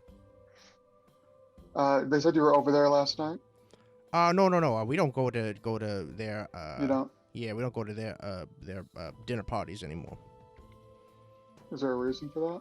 No, we're just old. We go to bed early. Me and my wife I see. Lucy. Oh, Lucy, is she around? She's inside. She's making a casserole for Margaret. And Margaret is? Margaret Dilby? You just talked to her? Oh, sorry, my brain is a little bad. No, it's okay. Mine too. Yeah. For me, it's because I'm old. Yeah, Mm-hmm. we're in the same boat then. Sure. Well, we're just here investigating, like I said, and wanted to hear you. We heard you heard about some goblins. Oh, yes. In the neighborhood? So Lucy and I were in bed around 9 p.m. We were woken up by a scream around 11:30, I want to say. And we didn't know what it was at the time. We just thought it was some, maybe cats mating or something, or a goat stepped on or something. But I went outside with my blunderbuss because, she asked me to. When I came out, I saw a goblin scampering across my backyard. It had something in its arms. I couldn't see what it was. It was very dark. But I followed it out, and I lost it in the wheat patch in Morpheus' yard. And so I was following it. All of a sudden, just up and disappeared. And I went over towards the road. I figured I don't know where it could have gone because I went into the wheat patch, and then the trail just stopped. So I went to the road, and I looked down the road, and I saw in the distance there was a little silhouette of a goblin scampering towards the forest. Would you mind showing me where you first saw the goblin? Oh, sure. And he gets up from his rocking chair very steadily and goes around to the back part of his house. And he shows you over here, this area sort of in between the Seedberry and the Morpheus properties. There are some more goblin footprints. and they go right into Morpheus's wheat patch here. He's got a big section of wheat. And so he's lost sight of him in the wheat patch? Mm-hmm. I followed him in there. I followed him in there, and so if you go in, you'll see, because you go and walk into a wheat patch, you're gonna step on the wheat, and you leave a pretty solid trail behind you. So I was just following his trail. All of a sudden, it stopped, and I didn't know where it went. So I went out towards the road, and that's about it. I saw the silhouette, like I said. Okay, appreciate it. I'm gonna keep going down that trail. Awesome. Slowly, methodically. Sure. Give me a survival check to track these footprints. 7. Ooh. So you can definitely tell there's 2 sets of footprints. One of them is bigger than the others. That's about it. They clearly go forward and then stop midway into the wheat patch here. But then I'm gonna roll a check too. Yeah, go for it. Give me survival. Damn it. Oh, you guys are rolling Another garbage. 3, bro. Mm-hmm. Plus 5. So yeah, there's 2 sets of footprints. One's bigger than the other one. One of the sets of footprints stops midway into the wheat patch. And then the bigger set of footprints continues. It kind of goes forward, then backward, and then goes out towards the road. And you can tell just because it's very obvious that, like, the wheat has been trampled in this exact path. Gotcha. Are they both goblin? Oh, actually, I don't know this information yet. You can look too if you want to. I'm gonna have Edwina just wait for Karen and Turk to report back. Awesome. But you're standing nearby. Yeah, I have some thoughts. Okay. Yeah, anything else Karen or Turk wants to do in terms of this trail? Just wait. I want to look at the size of the footprints. Just make sure Okay. that they're goblin footprints. You can give me a nature check. Oh, good. I'm pretty good at this, but hey, we'll see. Dice. Come on, dice. Been trolling me all night. Okay, Ooh, 18. there you go. That's what you need. Yeah, so one of these is definitely human-sized, and one of them is definitely goblin-sized. Mm-hmm. Could the goblin-sized one be just a baby? Perhaps. No, definitely not. Oh, no, this is a literal baby. Yes, and you heard from Margaret, she's barely walking, so could not have been a walking baby. A baby. All right, fine. Accepted. Mm-hmm. You guys really want to believe that it was the baby that did this. The baby kidnapped Magic itself. baby. Yeah. We need a 5th comrade. Well, perhaps I'm putting pieces together with too little information. But I think the goblins are very silly little need-driven creatures, and there's no reason for a goblin to have a baby.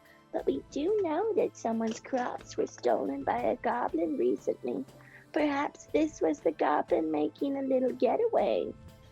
And we're dealing with a different perpetrator who very luckily has crossed paths with this other crime. Edwina, you want to give me an insight Yes. check based on that theory? Ooh, very good. Sick. So yeah, you're putting pieces together for sure, and you're learning a lot and sort of gathering all the information that you've had thus far. One thing is that you know that Andrew Farmer, who had the crop stolen, his place is way over here, and you're up here currently.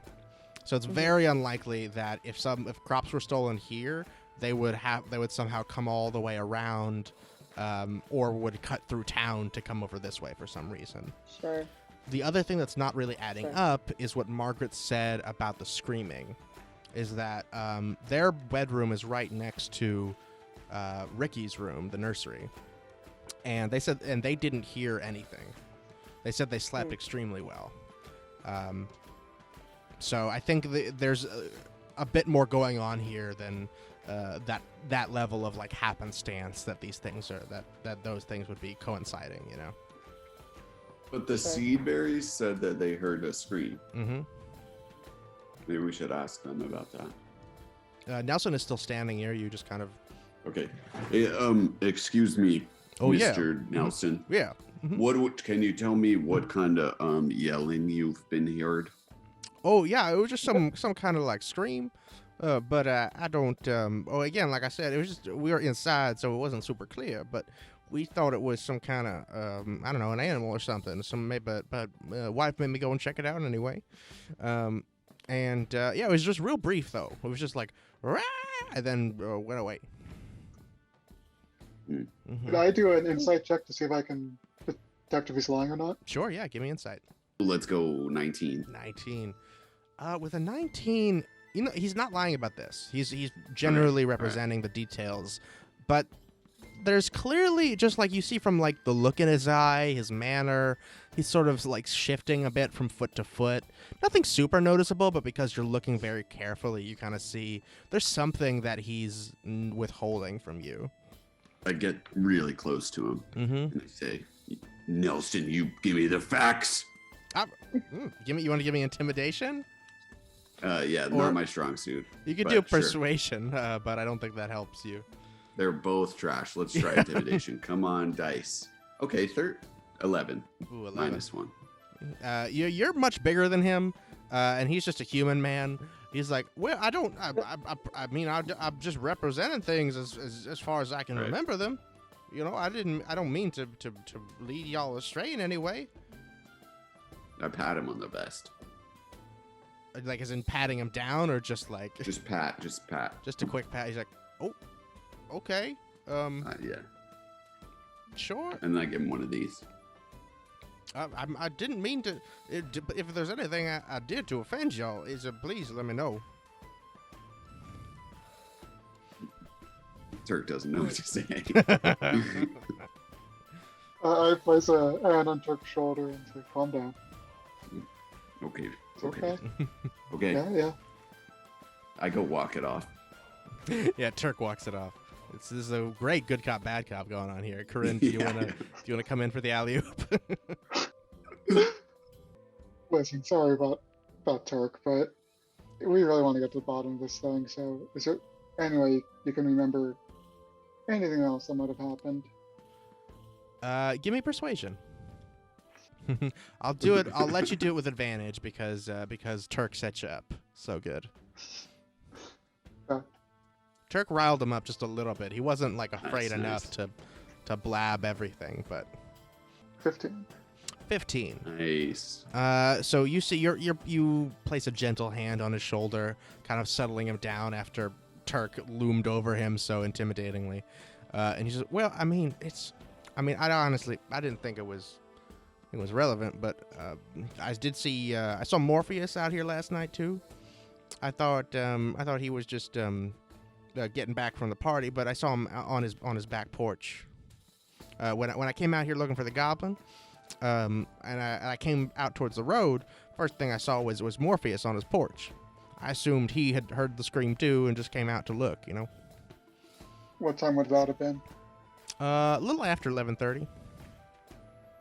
Okay. Mhm. Well, thank you. Appreciate it. Of course. Mm-hmm.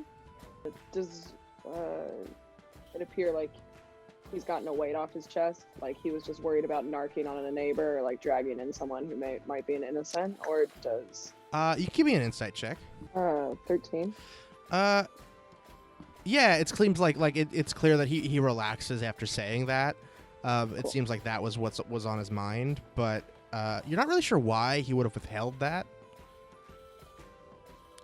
Like maybe he was just being a good neighbor or just not being a narc, but he's like an old man. Like old men are He narcs. works for State Farm. Yeah, exactly. Well, children, we've had another interesting little investigation. I guess we need to go talk to Mr. Morpheus now. Is that what you guys want to do? Beryl, Yeah. you've been quiet. Is there anything you want to do in this neck of This the whole woods? time I've been like slowly talking to the servants of the household if I could find any of them and giving them my card to join the cause. There's no servants in this era. These are all Okay, simple okay, gotcha. farm folk, you know. Sure, but it's okay, gotcha. I thought because of the plantation. You said plantation. No, that, it looks like a plantation It's a house because nice it's big very house. big, but yeah, there's no other Gotcha. workers here. All right, so currently. then I've been looking around the house for signs of things that I could, pilf to give to. No, I guess I've been just trying to steal shit. I've been painting the outside of the house. Just I found an open can of paint and I wanted to do the neighborly thing and help out while we were around. But Awesome. yeah, I'm totally down to go see Morpheus. Awesome. Yeah, is there anything else anybody wants to do while you're at with Mr. Seedberry here? No, I'm just asking the group as a whole. I always before you guys leave, I always say anything you want to do before you leave. I'm just always gonna do that. I give him a little dandelion I found. Oh, thank you. That's real kind of you. How he managed to get such a nice, beautiful house. Yeah. I mean, just years of work. You know, we lived here a long time, and just over time, we just got better at farming. Farm got bigger, bought up more land. And yeah, we make good money, and it's we're one of the few people in town that grow what we grow, so it's not a hard market. Gotcha. And what are your opinions on goblins? Like them? Don't like them? I mean, generally not a fan personally. I mean, just because I've only had bad experiences, but I mean, there's goblins that work in town, and I'm sure they're fine folks, but cool. Just based on my experiences, they're mostly the ones that live in the woods are all like thieving little buggers, you know. Well, thank you for your hospitality, Mm-hmm. Mr. Seedberry.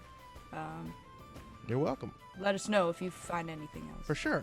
And he as he's walking you out, he's like, "Who painted the side of my house like this? This paint was for the fence. What the?" And you guys are already on your way. I'm gonna go, since we're nearby. I'm gonna go right into the forest, and I'm gonna look for any kind of nearby animal. Awesome. So the border of the forest is right here. Oh, I have to go all the way over there? Yeah, exactly. It's not that far. It's like less than a mile. I'm gonna do it. It's a quarter mile maybe. Away I go. Away you go. We'll do a quick cutaway to Turk investigating the forest. Okay. Yeah, there's squirrels and birds around. A bird. I pick a bird. You pick a bird. There's a bird. I'm gonna use my beast bond. Ooh, wait, beast bond? Beast bond. Or speak with animals. Beast bond says that I can telepathically communicate with them. Can I just straight up speak with animals? I think so. Let me double check. At this. Speech of beast and leaf. You can communicate with beasts and plants and have advantage on charisma checks to influence. So that's my bad. There it is. So do you want to cast the spell? Because beast bond lets you see through their eyes and stuff. I don't need that since it already happened. Wait. Oh my I just want to talk. Cool. I just want to talk. Mm-hmm. You got something, Beryl? I have divine sense. I can detect good and evil. Should have been using this. Yeah. Time. So while you're near Morpheus' house, you're gonna cast this. Nothing like that pings. No celestial fiend or undead. All right, so Turk, yes, you want to talk to this bird. Give me an animal handling check, and you get advantage because of your thing. A 19, 22, probably not going to beat that, but I'll roll again, I guess. Mm-hmm. Just to see if you crit. Nope. I'll take the 22. 22 is real good.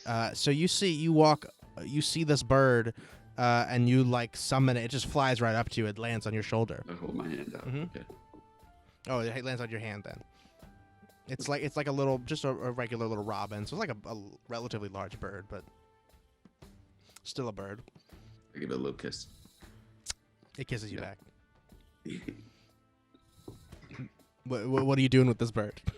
Oh, yeah, right. We need to talk, bird. Yeah, what's up? Bird. What do you want? Did you see anything last night? Potentially a baby or a goblin or a third option? No, I sleep at night. Shit.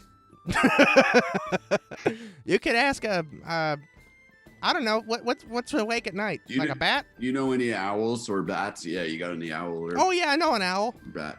Okay. Can you fetch them for me, Turk? Yeah. Please. Sure. So it flies away and it comes back with an owl. It's just like a pretty good barred owl. And the barred owl sort of lands on a perch near you. It's just kind of sizing you up. Oh, okay. Do I have to roll again? Yeah, you gotta give me animal handling again. Okay. First, of course, I kneel. 15. Ooh. And again, you roll with advantage just to see. Oh, okay. Yeah, sure. Mm-hmm. 19. Wow. The owl says to you, "Raise yourself, human." Or human? What are you? You are clearly not human. Furbolg. Furbolg. Raise yourself, Furbolg. I dust myself off. You need not flatter me. Okay, hey, so last night, did you see a goblin or potentially a baby or maybe a third unknown creature magic In this area? right around here? No, I did not. Nothing passed through here last night. Last night, nothing passed through. Nothing at You all. didn't hear any screams? I heard a scream. Okay, what was that like? It was loud. Okay. Some kind of non-animal loud scream. scream. That's all I know. Non-animal. As if it was an animal, I would have gone and tried to eat it. Classic you. Mm-hmm. So Classic owl. you're funny, Owl. So, all right. You see any goblins ever around here? Oh yes, goblins in the forest. Okay. Mm-hmm. Okay. Plenty of them. And you didn't see a baby though. No, not around here. Okay. But I stay in the forest usually. That's where all the good food is. I should have asked my buddies some questions. All right, Owl. Thanks. Sure thing. Good day, and it flies away.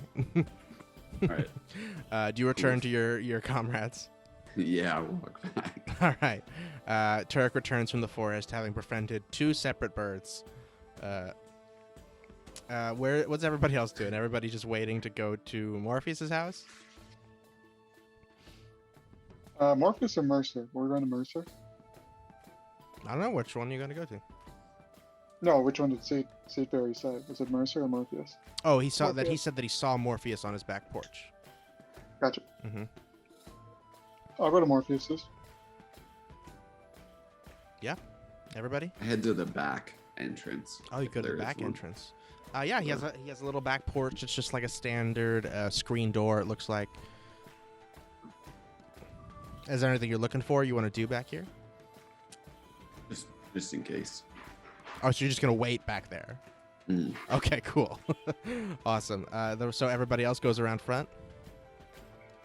I'll do that. Awesome. And Corinne, I assume, is leading the way again. I guess so. All right. It's just so handsome. Thanks. Oh, such a sweet boy. You know I haven't talked to anybody in like literal years, right? Or did we not get that far? No, okay. Oh, It's well, fine. you're doing such a good job. No wonder you're our leader. Yeah, you are. We like your Okay. no-nonsense takes. You really get us to the point. It's good. Appreciate it. All that I'm just gonna go knock on the meditation door. or whatever knock on the you're door. doing. You see Morpheus's house sort of distinctly stands out from the other houses in this neighborhood, or I should say this part of the town. It's got a rounded roof with metal-plated walls and small circular windows, sort of like it's like a big semicircle with the flat part is against the ground, of course. It sort of looks like a bunker in a military training camp, you know, those kind of things that are semicircle buildings. As you approach from down the street, you can see there's a small porch at the rear of the house before the wheat patch. And then there's like a stretch of corn behind that, some kind of vines or flowers or something. And there's a big metal door with like what looks like some kind of slit in it, like one of the slits you'd see at like a speakeasy, where you just put your eyes through it to look through. Corinne, you bang, bang, bang on the door. First, the slit opens, and you see a pair of sort of like almost golden hazel eyes, and the slit closes, and you hear several locks clicking and unclicking, and then the door opens just a little bit, and you see the face of a young pale man, maybe like his late 30s. He is wearing sunglasses, even though he's inside, and he also is wearing a black duster and fingerless gloves, and he has neon blonde hair that is slicked back. He looks at you and says, hey, can I help you? I was actually just sleeping. You were sleeping? Yeah. Okay, that's cool. See, these are where my were you last pajamas. night? He gestures to his pajamas. He is wearing pajamas. They have like a symbol of an oak leaf on them. It's like an oak leaf Okay. pattern. Mm-hmm.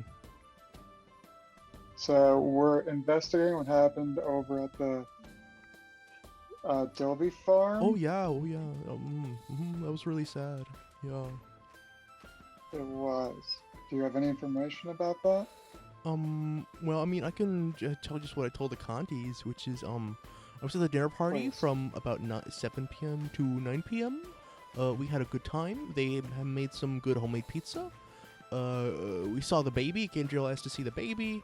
And at 9 p.m., I think, the Dilbys had to put the kid to bed, so we all went to Gandriel's and for some post-dinner drinks. I was there about like 3 hours, I want to say. And we drank a lot and left Gandriel's place after midnight. I came home and went to bed. You came home and went immediately to bed? Mm-hmm.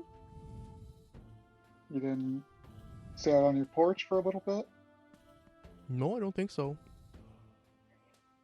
Could I do an insight check? Sure. Mm-hmm. Is he lying? 16. 16. His story certainly isn't corroborating with what Nelson told you, but he's very stone-faced. He's very, he seems like he's, based on what like his visual language, he looks like he's telling the truth, but his story obviously doesn't line up. Well, I find that kind of hard to believe. We have information that you were out here for at least a little while, and that you actually came home a little bit earlier than you said, so. Oh, Is there a reason? I don't think so. You don't think I so? would know. Or you don't know? No. I think you would too, but it's not matching up. I left the same time as everybody else. You can go and ask them. Well, I'll do that after we talk to you. Sure. I mean, what else can I tell you? I'll open up to our comrades. Anything else you want to know? I'm gonna sneak in the back. You want to sneak in the back? Yeah. Okay, give me a stealth check. In 18. 18. Oh my god. Remarkably, you open the screen door, which would have made a very loud creaking sound if you had not like grabbed the door stopper mechanism and did it very slowly. So you can actually see inside from where you are, because it's there's a little glass pane at the top of the door there. You see just a long hallway with about 3 doors on each side of the hallway, and you see the back of Morpheus, the same character, with wearing a duster and pajamas and with his blonde hair and sunglasses and fingerless gloves. You can open the second door. It's actually unlocked. Can I see Morpheus? him from where I'm standing? Give Can me I a see perception Turk check, from where I'm standing? Karen. 5. Ooh, yeah, no, you can't. Also, Morpheus isn't really opening the door that much. He's just opening like enough for like his face and like a bit of his body to be seen. You can't see much behind him. Right. But Turk, yeah, the doors are open. You can go into the house I'm if you want. Yeah, you go into the house. What are you doing? I didn't think I'd get this far. I'm gonna get up right behind Morpheus, as close as I can. Should I roll stealth? Yeah, roll Again? stealth one more time. Okay, a 1, a 7. Oh my god. 7. Awesome. Give me a perception check as well. Perception of 18. Okay. Will you walk through Morpheus's house? There's like something weird you feel as you walk through. Okay. You're not sure what it is. It's just a funny feeling you get. And then as soon as you feel that, you step on a floorboard. It goes, "Reek," and Morpheus whips around and slams the door shut. And he's like, "Hey, what are you doing in my house? This is a Slams private property." Yeah, Corinne. Can I make an acrobatics check to see if I can grab the door before he closes it? You can make a dexterity saving throw. 13 anyway. Yeah, wow, both 13. Yeah, he's just like he does it so instinctually that, and the door is so not open already that it just kind of slams shut real quick, and you don't have time to stick your hand in there or anything, unfortunately.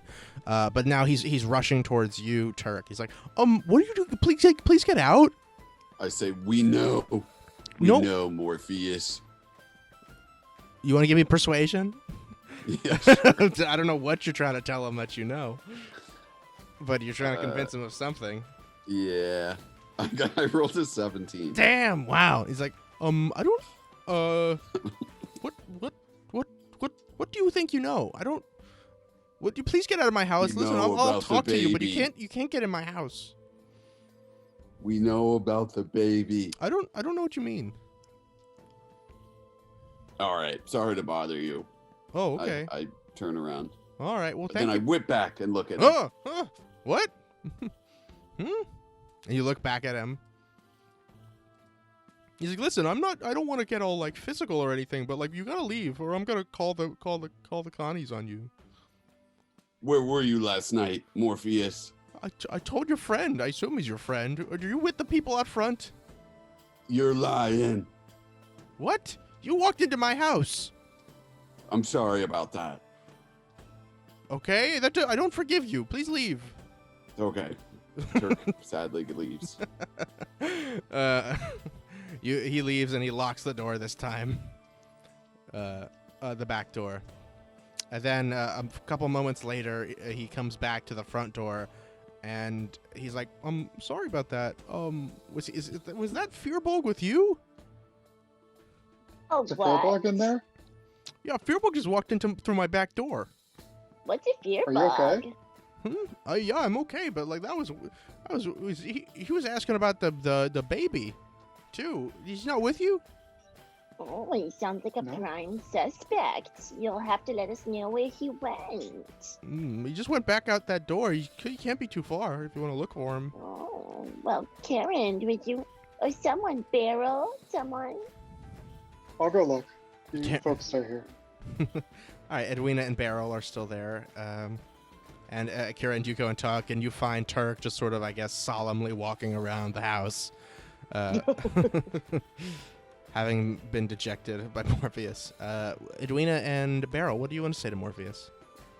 Well, just between us squirrel friends, do you know of anyone who would be angry with them, or want to hurt them in some way?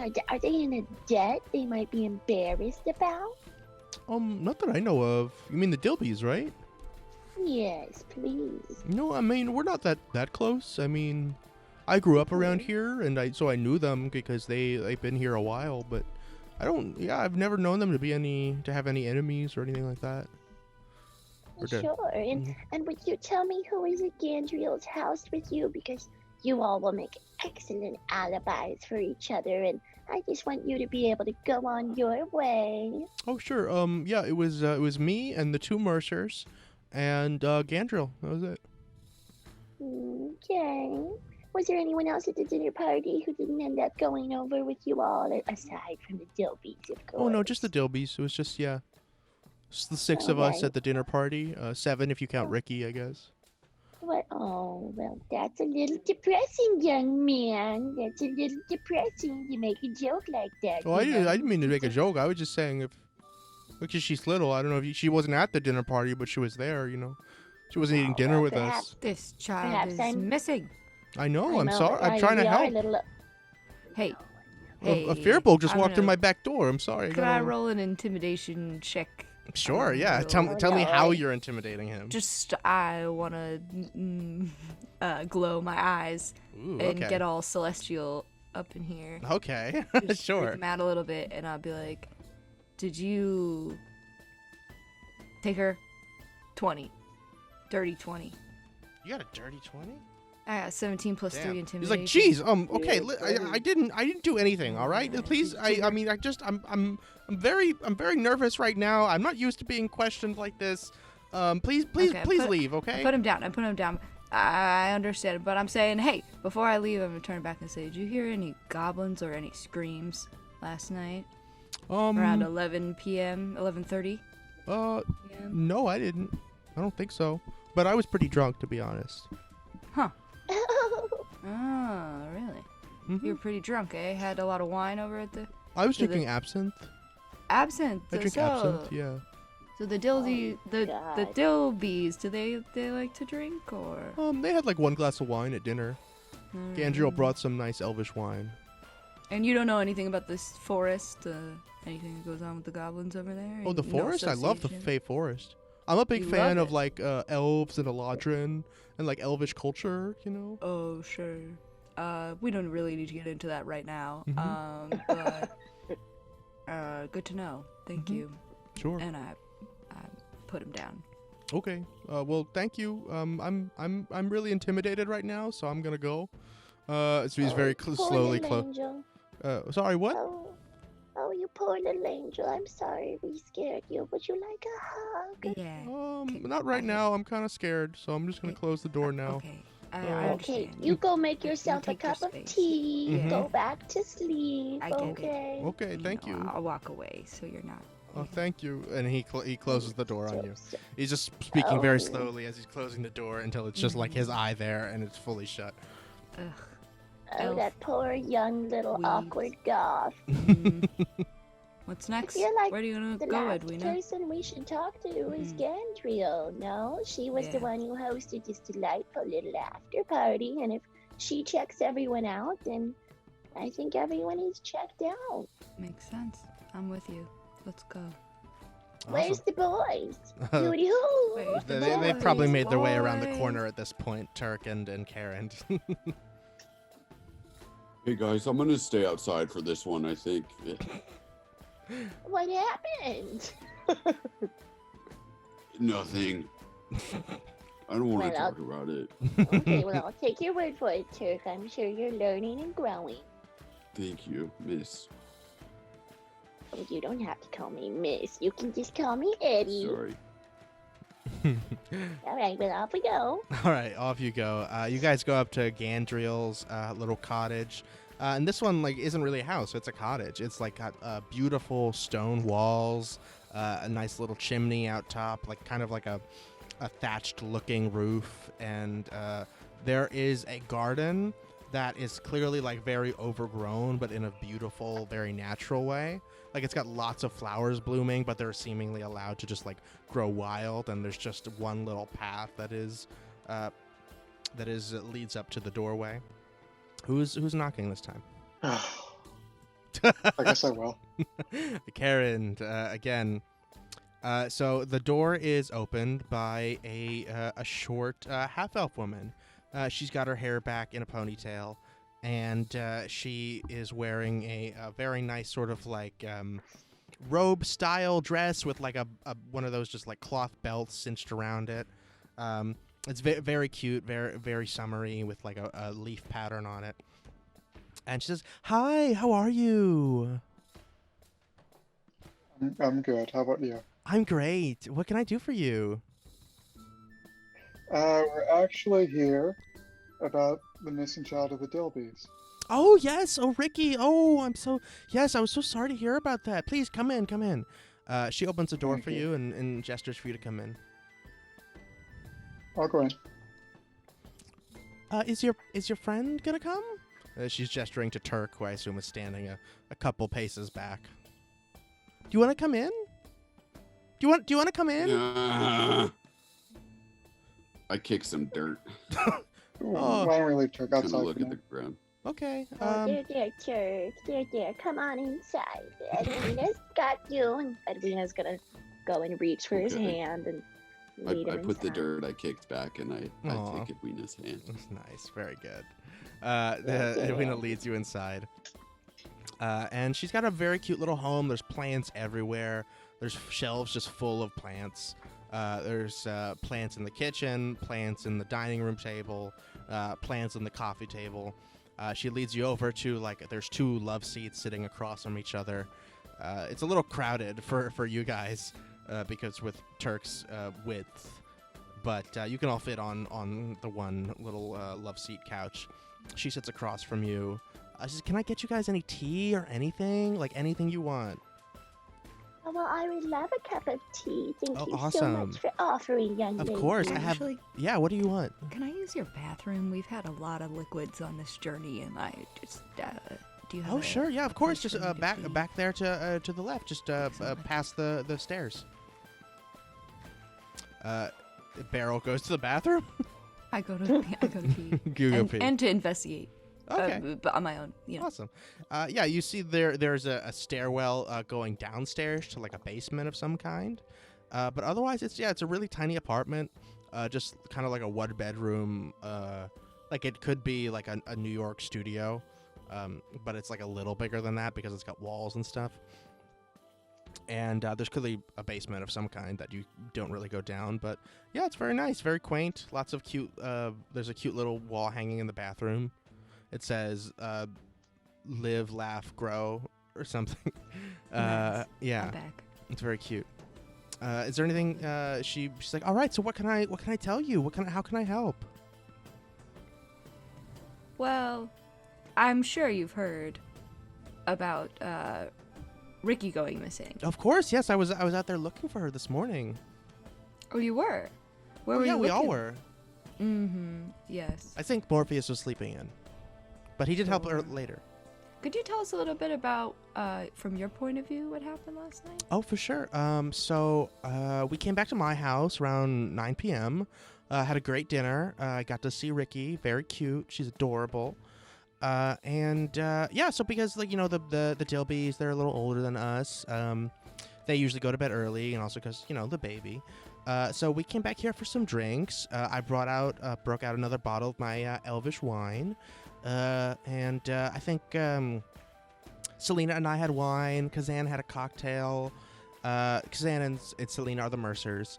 And then Morpheus was drinking absinthe because it's his thing. He's like that. This is Morpheus. Yeah, so we were here. We played charades, but we didn't have even numbers for charades. But it was still really fun. Kazan kicked a drink into her own face. That was really funny. And then everybody left around 12 a.m. I think. Oh, what a delightful evening that sounds like. Mm-hmm. Did you, when you were sleeping that evening, did you hear anything peculiar? Oh, yeah, we did hear something during the party around 11:30. We just thought it was like an animal yelping or something. It was like way in the distance, so we didn't bother going to look. Sure. More towards the forest or towards the town? Closer, like across the street, like sort of where the Dilbys are. And now we realize it was probably the baby, but like we had no idea at the time. We thought it was just like an animal. Oh, how very traumatic for you all. Mm-hmm. I mean, I'm worried sick about the girl, Oh, she's a sweetheart.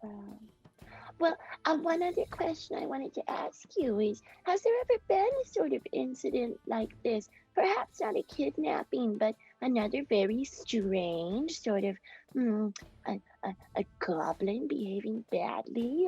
Or is that a very typical occurrence in this town of goblin interference? No, not very typical at all, I would say. It's like every once in a while we'll see goblins. We think they're just like, I think they like to stick on their own out in the forest, but like I think it's a little scarce out there sometimes, so sometimes they gotta come in and take some things they need, which I don't judge them for that. Like I would happily give them some of my extra crops, but like they do their own thing, and they kind of the taking is kind of just part of their culture, I assume. Oh, you're too understanding. Well, thank you so much, Gandriel. I'm gonna go confer with my team members, but thank you so much for your time and this lovely tea. Mm-hmm. Yeah, nothing else strange happening here I can think of. Sure. Yeah. Mm-hmm. You guys want to like do a quick huddle on your love seat to talk? Well, it sounds to me, my friend, like that was a very specific story she just told, and Morpheus might just be a drunk little weirdo. Or it was a rehearsed story. Pardon me? It could have been a rehearsed story. It is very specific. True. I guess we'll have to go ask that one woman if she got a drink kicked in her face, which sounds most amusing. Right. Should we go talk to the Mercers? Maybe. Is that the last piece of the puzzle? Not sure. So it says with my speech of beast and leaf, I can communicate with, though not understand, beasts and plants. Oh. Have advantage on charisma checks, same thing. Interesting. Okay. Well, but I want to communicate with one of the plants in the room here. Okay, cool. Which, yeah, you can communicate to the one on the coffee table. Yeah, that's perfect. Mm-hmm. What do you want to communicate to it? I want to say what happened here last night. Well, you can influence them, but they can't. You can't understand. I'm gonna say point towards the window if she's lying. If she just lied to us, point your little petals to the window. All right, give me just a charisma check with advantage. Okay. You better seduce that flower. Mm-hmm. All right, so that's a 0. So we're gonna have to roll again. An 11. Not great. It just stays motionless. Okay, she's lying for sure. Really? What's in the basement? Didn't you just say point to the window if she's lying? Oh, she is telling the truth potentially. Sure, you're such a confusing young gentleman. You had me Her scared books are there for a complicated. second. They are. Can I ask her what's in the basement? Sure. She says, that's just like my I inherited some wine from my grandfather. They're elves, and high elves are just they're wine snobs, if we're being honest. And so we keep I keep some of their reserve in the basement just to make sure it stays fresh. I go open the door. Can I look? It's not a door; it's just a stairwell going down. Oh, You can go right down. It's like, oh I'm yeah, gonna leave. I guess just don't drink any. I guess if you guys want to share a bottle, I mean, I can bust one out. I'm happy to share, but like, just don't just like take on your own, Appreciate it. I'll go down. Awesome. You guys go downstairs. You see just a wine cellar. There's like 3 different rows of those wine racks with different vintages on them, all elven, high elven types of wine. Clearly a very highfalutin assortment of wine here. Can I check to see if there was a lot of foot traffic in the area recently, like last night? Sure, yeah, you can give me just a general investigation check. Okay. Critical 1. Ooh, nat 1. Oh, baby. Yeah, you got nothing. It's just you bend down to look for footprints and you get a big nose full of dust and you just suffer from a sneezing fit. You can't get a read on anything in this room. I'll try an investigation check as well. Awesome, go for it. A 20. 20, dirty 20. Yeah, you're looking around. You don't see. It's clearly like an old, dusty room, so there is clear dust outlines from where things have moved or been touched. So most of the wine is like untouched. There's a couple, like the shelf that's closest to the stairs, clearly has been like brushed over a couple times, maybe. And other than yours and Karen's footprints, there's just like one other set as far as you can tell. Okay. It doesn't look like heavily trafficked at all. I think I'll head back upstairs. Same. Awesome. Edwina and Beryl, is there anything else you wanted to ask of D'Andriel during this time? Honestly, I'm kind of chilling. I feel like we've kind of done the rounds on the neighborhood, and now we got to put some pieces together. Same. Heard. Awesome. She says, "Oh well, let me know if there's anything else I can do to help you. I'm happy to help. Anything for Ricky and the Dilbies. But yeah, I'll see you guys later. I guess. Hopefully. Goodbye, Gabriel. Thank you so much for your Oh, hospitality. you are so welcome. You're so welcome. All right. Bye. And she closes the door. All right, my friends. Well, what information do we think we have? We have a scream. We have a weird little disturbed goth child who I think we might have roughed up a bit too much. We have a distraught set of parents. We have a very basic half-elf, and I suppose it sounds like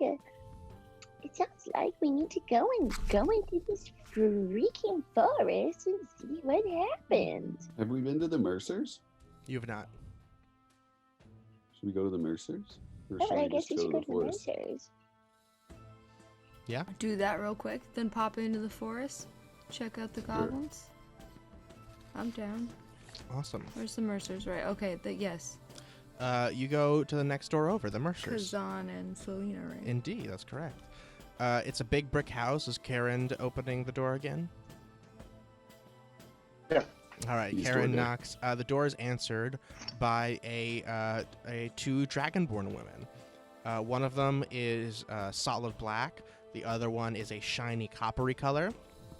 The solid black one is a little shorter than the copper one, and she speaks to you. She's like, "Hi, Hi. hi, Hi. What's up? We're here to ask some questions. yeah, We're here to ask some questions. okay. What can I do for you?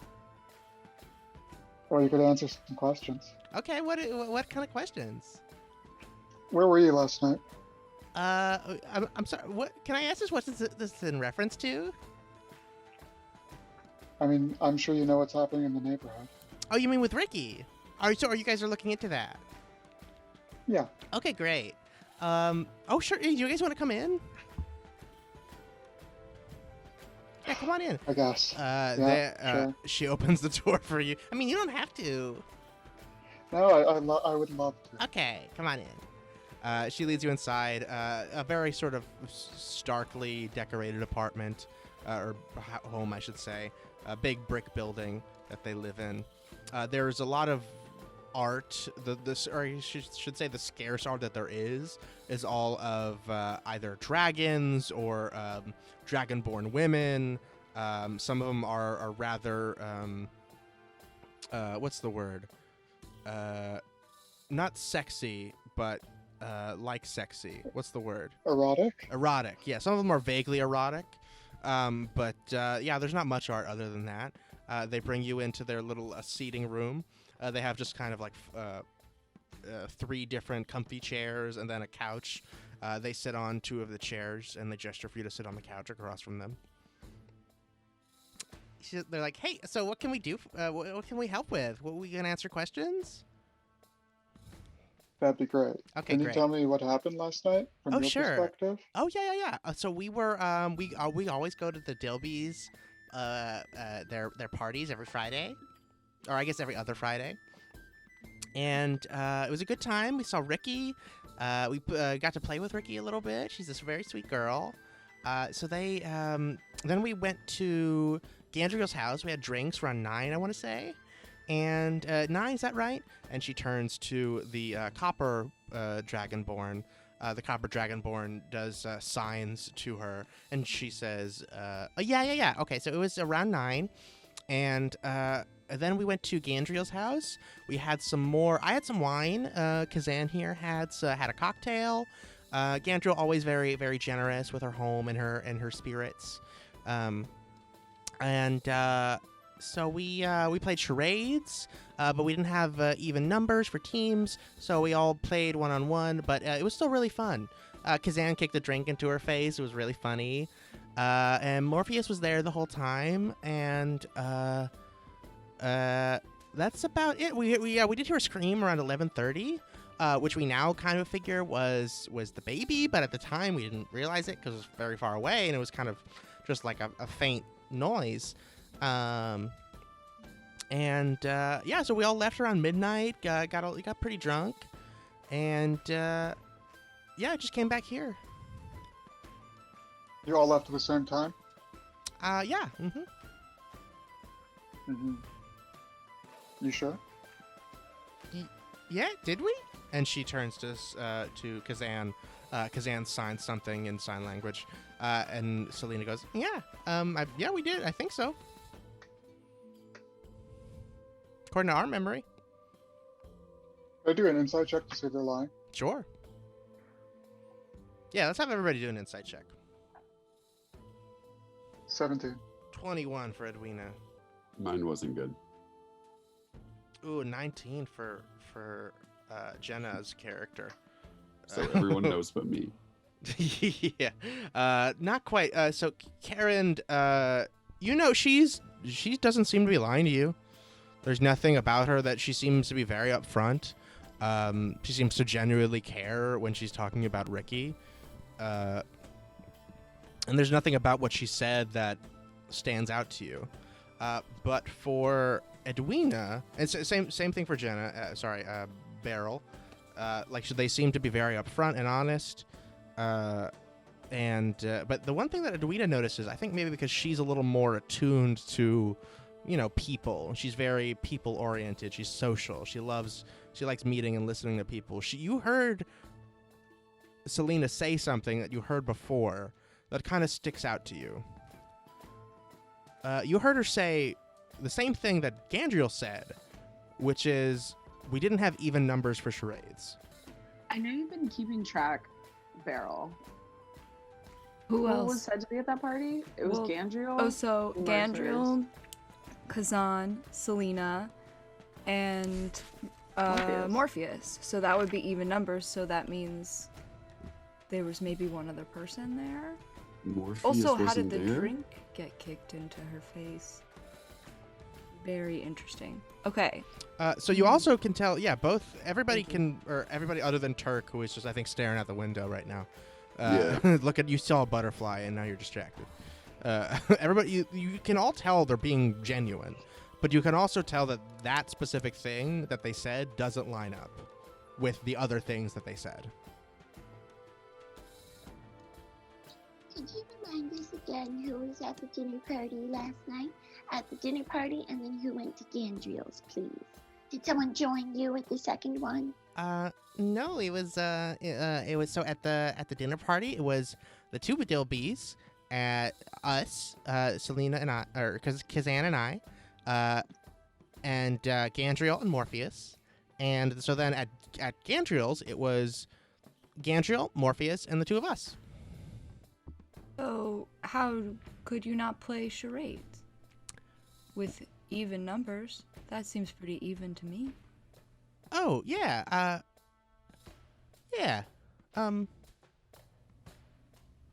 Why couldn't we play with even numbers? And she turns to Kazan, and Kazan also looks kind of confused, and she signs something to Selena, and Selena also just looks confused. Everybody give me another insight check.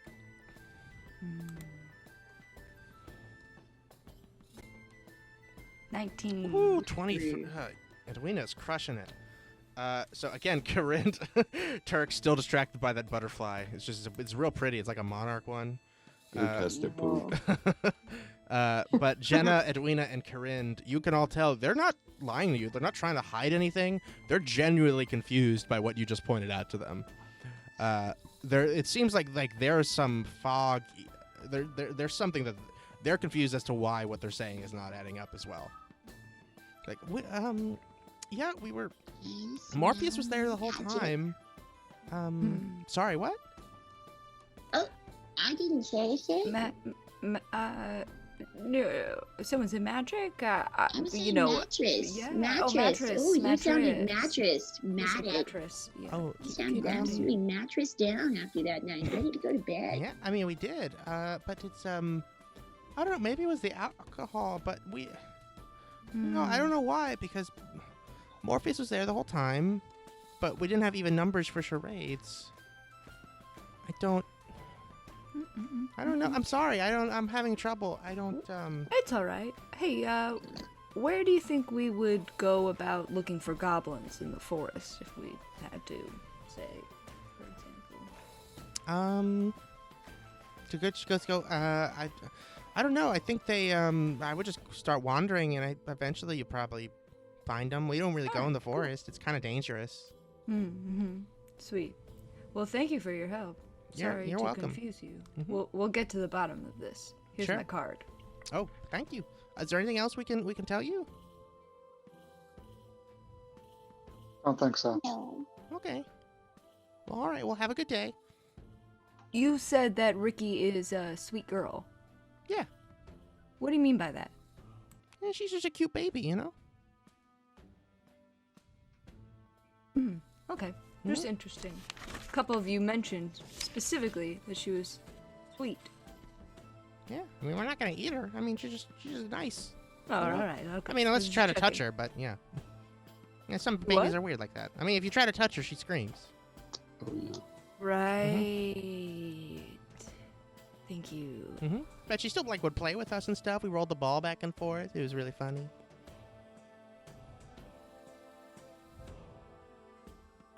I get up to leave. All right, you get up to leave. Is everybody following Karen out? Turk is just sitting with this butterfly. Mm-hmm. Just, vibing out. Yeah. Mm-hmm. Somebody has to come and snap Turk out of it to be like, we're leaving. Not me. I go and I just grab Turk's hand and walk. No!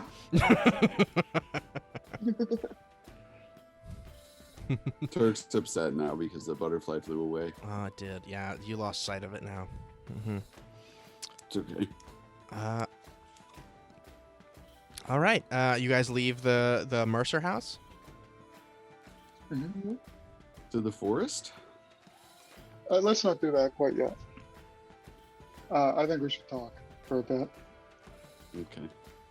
So, they've been consistent. Everybody who talked to has been consistent that they were there during a certain time frame. The stories all seem to match up. Everybody is insistent that Morpheus was there the entire time, right? Does that check out? Yeah. Yes. Alright. Turk, when you went into his house, do you see anything or feel anything? Yeah, I noticed that the vibes were not so good. Yeah, you felt something weird in there, Turk. Yeah. Not sure what it was, but it was some weird. I'm not sure what it was, but it was some weird. Okay. That's helpful. Okay. So, you didn't get that vibe in any of the other places we went? No. I loved the plant house. Edwina, what was your read on Morpheus? If it's ongoing, I think he might have something perverse in his house, like some sort of shrine for his girlfriend. But perhaps that's just being overconfident.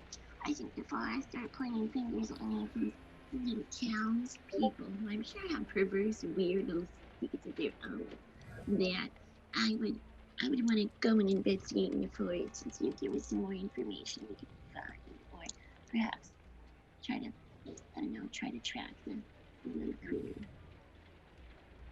Before we go in the forest, if we're not willing to accuse anybody yet, perhaps it's worth getting that dog. I would not like to go wandering blindly in the forest. Yeah. I'll just everybody give me a history check. Ooh, look at that 20. Awesome. Turk, you remember you talked to an owl that seemed to know these parts real well. The owl said nobody even went into the forest last night. Oh yeah, true. Mm-hmm. And the other things is, I think there's enough info for you guys to know it definitely was not just a goblin. That Excuse me, everybody. I talked to an owl earlier.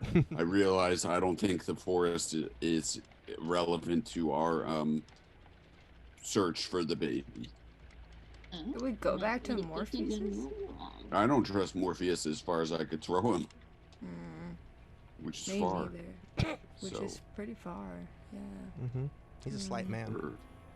I personally think there's something mystical and magical happening here. People's stories are too precise, but also too vague.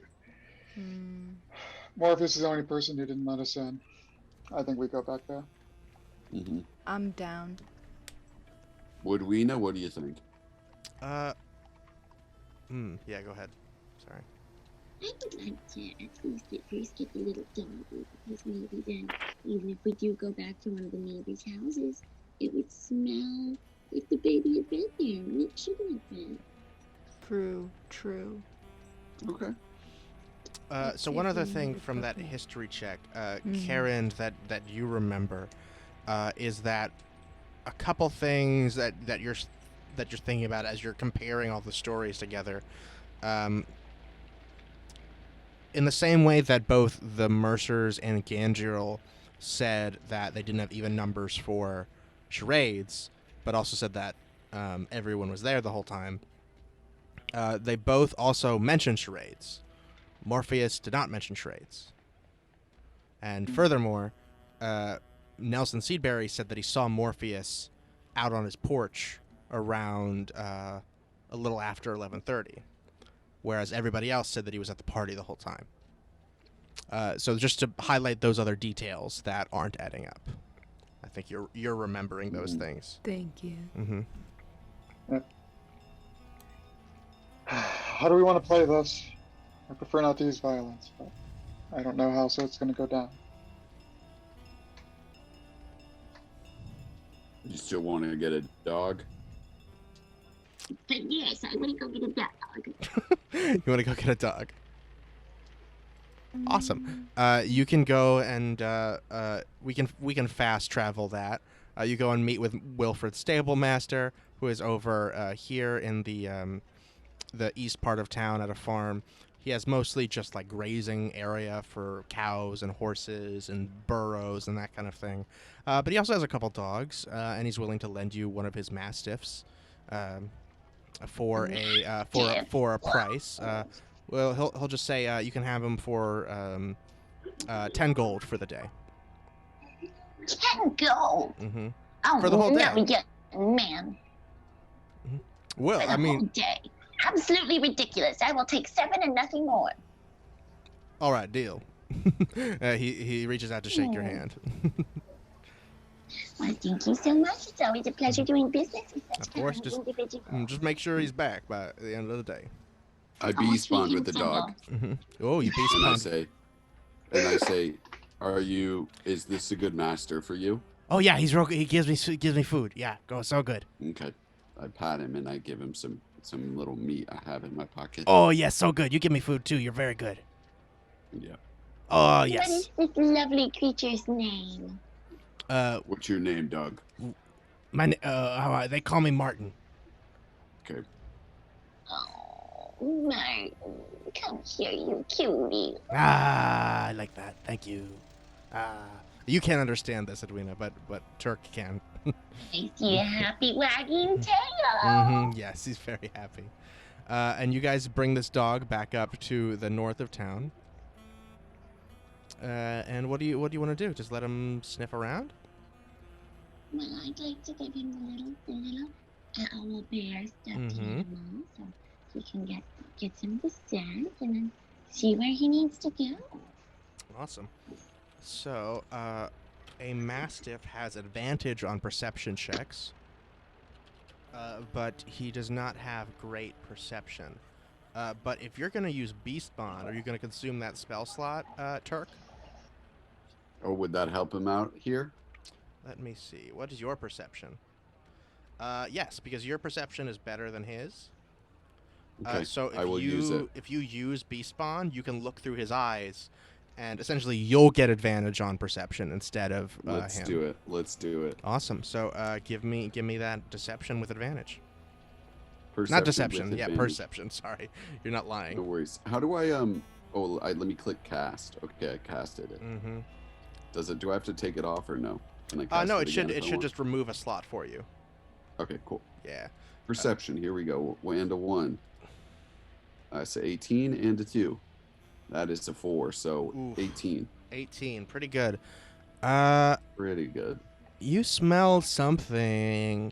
Yeah, it seems like he goes all around the Dilby house a lot, and then he goes. He kind of gets confused and loses the trail, and then he sniffs around the Seedberry house, and he sniffs. He doesn't get anything. He sniffs around the Mercer house, doesn't really get anything. Diggin house, same thing. When you come to Morpheus's house, which is just like the natural last one because it's at the end of the street, he picks something up again. And he sniffs it. He sniffs along that same trail through the wheat that you guys looked in before. He's sniffing around that real good. It seems he's back on a scent trail or something, and he follows it to the point where the trail ends, the same place where the tracks divert out to the left to go towards the road, and he kind of loses the scent again. But he's still sniffing. And then he kind of just walks out of the field and sniffs around, like with the corner of the house over here, and he just sits down. Near the front of Morpheus's house? Near the back corner here. Near the back. But he doesn't look like he's on the scent anymore. But he's just kind of stopped. And he looks confused. I was gonna cast something, but I don't think it would Okay. actually have any relevance. So I guess the dog Martin will communicate to Turk. It's like, smell was here. Smell was here, but gone, but not far. It's gone, but not far. Mm-hmm. Smell goes here. Smell stops. Then its smell is gone, but smell not too far. Smell somewhere. Smell down. No. Smell somewhere here, somewhere nearby, but it's just I can't tell where. Trail stops. Need trail. You'll need trail for smell, but trail stops. I dig a little bit in the dirt. You dig a little bit. He sniffs around and says the same thing. Smell stops. Smell stops there. But smell nearby. Smell smell nearby. Again. Yeah, it seems like that's in play. Okay. I'm heading back to the back of the house. All right, going back to the back of the house. What's everybody else doing? Re-attempting my break-in. Okay, the door is Can I locked stop, this Turk? time. Karen does what? Okay. Can I stop Turk? You can you can talk to him. You can talk him out of it as Yeah, he's I walking. talked to him. Hey, can you come back here, please? Okay. Yeah. The dog needs more smells for Sure. a baby find. That's good to know. I Okay. assume that's why he stopped, but thank you. Oh. What are we going to do? I think it's obvious we need to get inside this house, but I don't want to go blindly rushing in since we don't know what we're dealing with. Well, I could potentially just. I know that it's difficult, particularly because a child's life is in danger, and we don't know how long that child has to be cared for. But I could potentially. I don't think he disliked me too much. Maybe I could try to come over and bring him some tea or a counseling session. Maybe with the mastiff even, and keep him distracted. Others wanted to creep around the house or get some information myself if he was a more relaxed place. I don't know if that'd be possible though. We didn't do the first time. I'd be down for Edwina to try to distract Morpheus, and I could be there too maybe, and then Turk and Karen could go Yeah. see if they could with the dog. Should Let's we? try it. Yeah. I'm gonna maybe look and see if there's any potential entry points that we haven't Sure. seen yet. Yeah, there's you guys have seen that there's 3 windows on the north side of the house and 3 on the south. They're like those circular port style windows that you'd like see on a boat. So Edwina, are you gonna go around to the front, or are you gonna do this? Are you guys gonna all look around together before anyone goes to the front? All right, Edwina goes up front. Turk, you're gonna do just like a lap around the house, or? Just a quick lap, yeah. Awesome. Beryl and Karen, where are you guys gonna be? I'm going to follow Turk. All right, you guys are doing checking around the house, the perimeter. Beryl. I'm gonna be with Edwina in the Okay. front. You guys are gonna try to talk to Morpheus. Awesome. Yeah. So Edwina and Beryl, you guys go up and you knock on the door. Bang, bang, bang. You hear it clanging and echoing inside the house, and you don't get an answer. Karen and Turk, you guys want to give me a? I'll let you do either perception or investigation, whichever one you're better at. Okay. 9 perception. Oof. Oh, we both fucked 7. it. Yeah, a little bit. Oh my god. Bruh. Yeah. Not a lot to go on. All the windows are covered, except for the one on the northeast here, which is just looks into a kitchen. The kitchen is largely empty. There's like an open Mountain Dew bottle and an empty bowl of cereal, and that looks like it's about it. Is there anything else you're doing on the outside of the house? No, I don't think How so. big are the windows? Like I want to say 18 inches in diameter. in diameter. Mhm. Okay. Would it be possible for me to try to jump up and land on one of the windows, like on the windowsill around it? You can try. I mean, you'd have to like really cling to it, but you could put your feet on it for sure. Yeah. What if I I'd help like to try that. hold it? Oh yeah, you could hold them up, but it You could do depends that. on what you're trying to do. I'm trying to Get get him up in the there to see if window. I can open one of the windows so I can get in and open the door. Okay, yeah. Which window do you want to go through? There's 3 on this side and 3 on that side. You can see through the kitchen one, which is on the top here. Let's go through the kitchen one because I know nobody's in there. All right, cool. You get boosted up, and you're a human, and this is so you can give him. Well, how are you trying to open it? Are you just gonna smash through it, or you trying to be clever? Well, can I just try it to see if it's open before anything else? I mean, you Or can't I open assume windows it's from the closed? outside. No. Okay. Yeah, it's not open. All right. I think I'm just gonna smash through it probably. Oh All wait, would sleight of hand work to try to open that? Yeah, you can try it. Okay. Try to like a jimmy, stick some wire through there and jimmy it open. Ooh, Yeah. 17. Yeah, let's say you're able to get your little nail under there just enough to like push it at the right angle, and open it. It's not Okay. quite big enough for you, but you can do an acrobatics check to try and fit through there. Okay, let's try that. Mm-hmm. Ooh, 23. 23. All right. Yes, Nice. you see this horrific display of contortionism from Karen Turk, as he puts his like leg through first, and then gets like somehow his left hip through there, and then his left shoulder, and then his left arm before he ducks his head through. It almost looks like a snake eating a giant rat or something. It should not fit, but it does. Karen, you're on the inside. Okay. Can I just do a quick perception check to make sure there's nothing like dangerous around me? In the kitchen? Sure, yeah. Give me perception. Yeah. 12. Yeah, it doesn't look like anything. It's pretty quiet. All right. So going back to Edwina and Beryl, you guys, it's been like 30, 45 seconds. No sound from the inside. I look at Edwina. Should we break down the door? Baby inside. That's definitely not my style, and he might have just gone back to sleep. That's what he said he was doing last time, but if you decide to do that, I think I might just stay watch. Alright, cool. I'm gonna take my big great axe and take it with 2 hands and just Ooh, bust through the front door. hell yeah. Let's go. Give me an attack roll with your great axe. Yeah. Oh.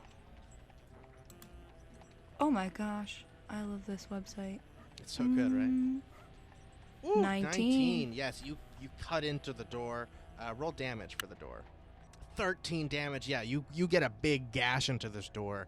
It'll take you a couple whacks to actually get through it because it is metal.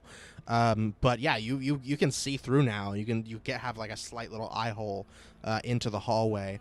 Karen, do you hear a couple first a knock and then a big bang smash sound as from down the hallway? Hearing that, I rush over to the front door. All right, you rush over to the front door. However, when you go out into the hallway, you see the only door that is open, other than the one to the kitchen, is the center door on across the hall from you, on the left side of the hallway. And just as you are walking out of the kitchen, you see Morpheus's head pop out of that door. And he looks towards you, and you see his face go, and suddenly he disappears. And you saw in an instant before he disappeared, he had in his left hand a bassinet. And as soon as he disappears, you all hear from behind you, Edwina and Beryl, a screaming baby. as Morpheus is suddenly behind you, sprinting down the road towards the edge of town. I need everyone to roll for initiative. So you guys are chasing him down this road here. He is a good, he teleported, it seems, to behind you and got a good head start. But you guys were onto him before he knew you were onto him. So he luckily is only like 60 feet away from you. And that's where we'll leave off. You see ahead of you a long road, and at the end of town, at the brick wall here, which defines the edge of town, are two glowing humanoid figures that seem to be just standing there. And yeah, that's where we'll end.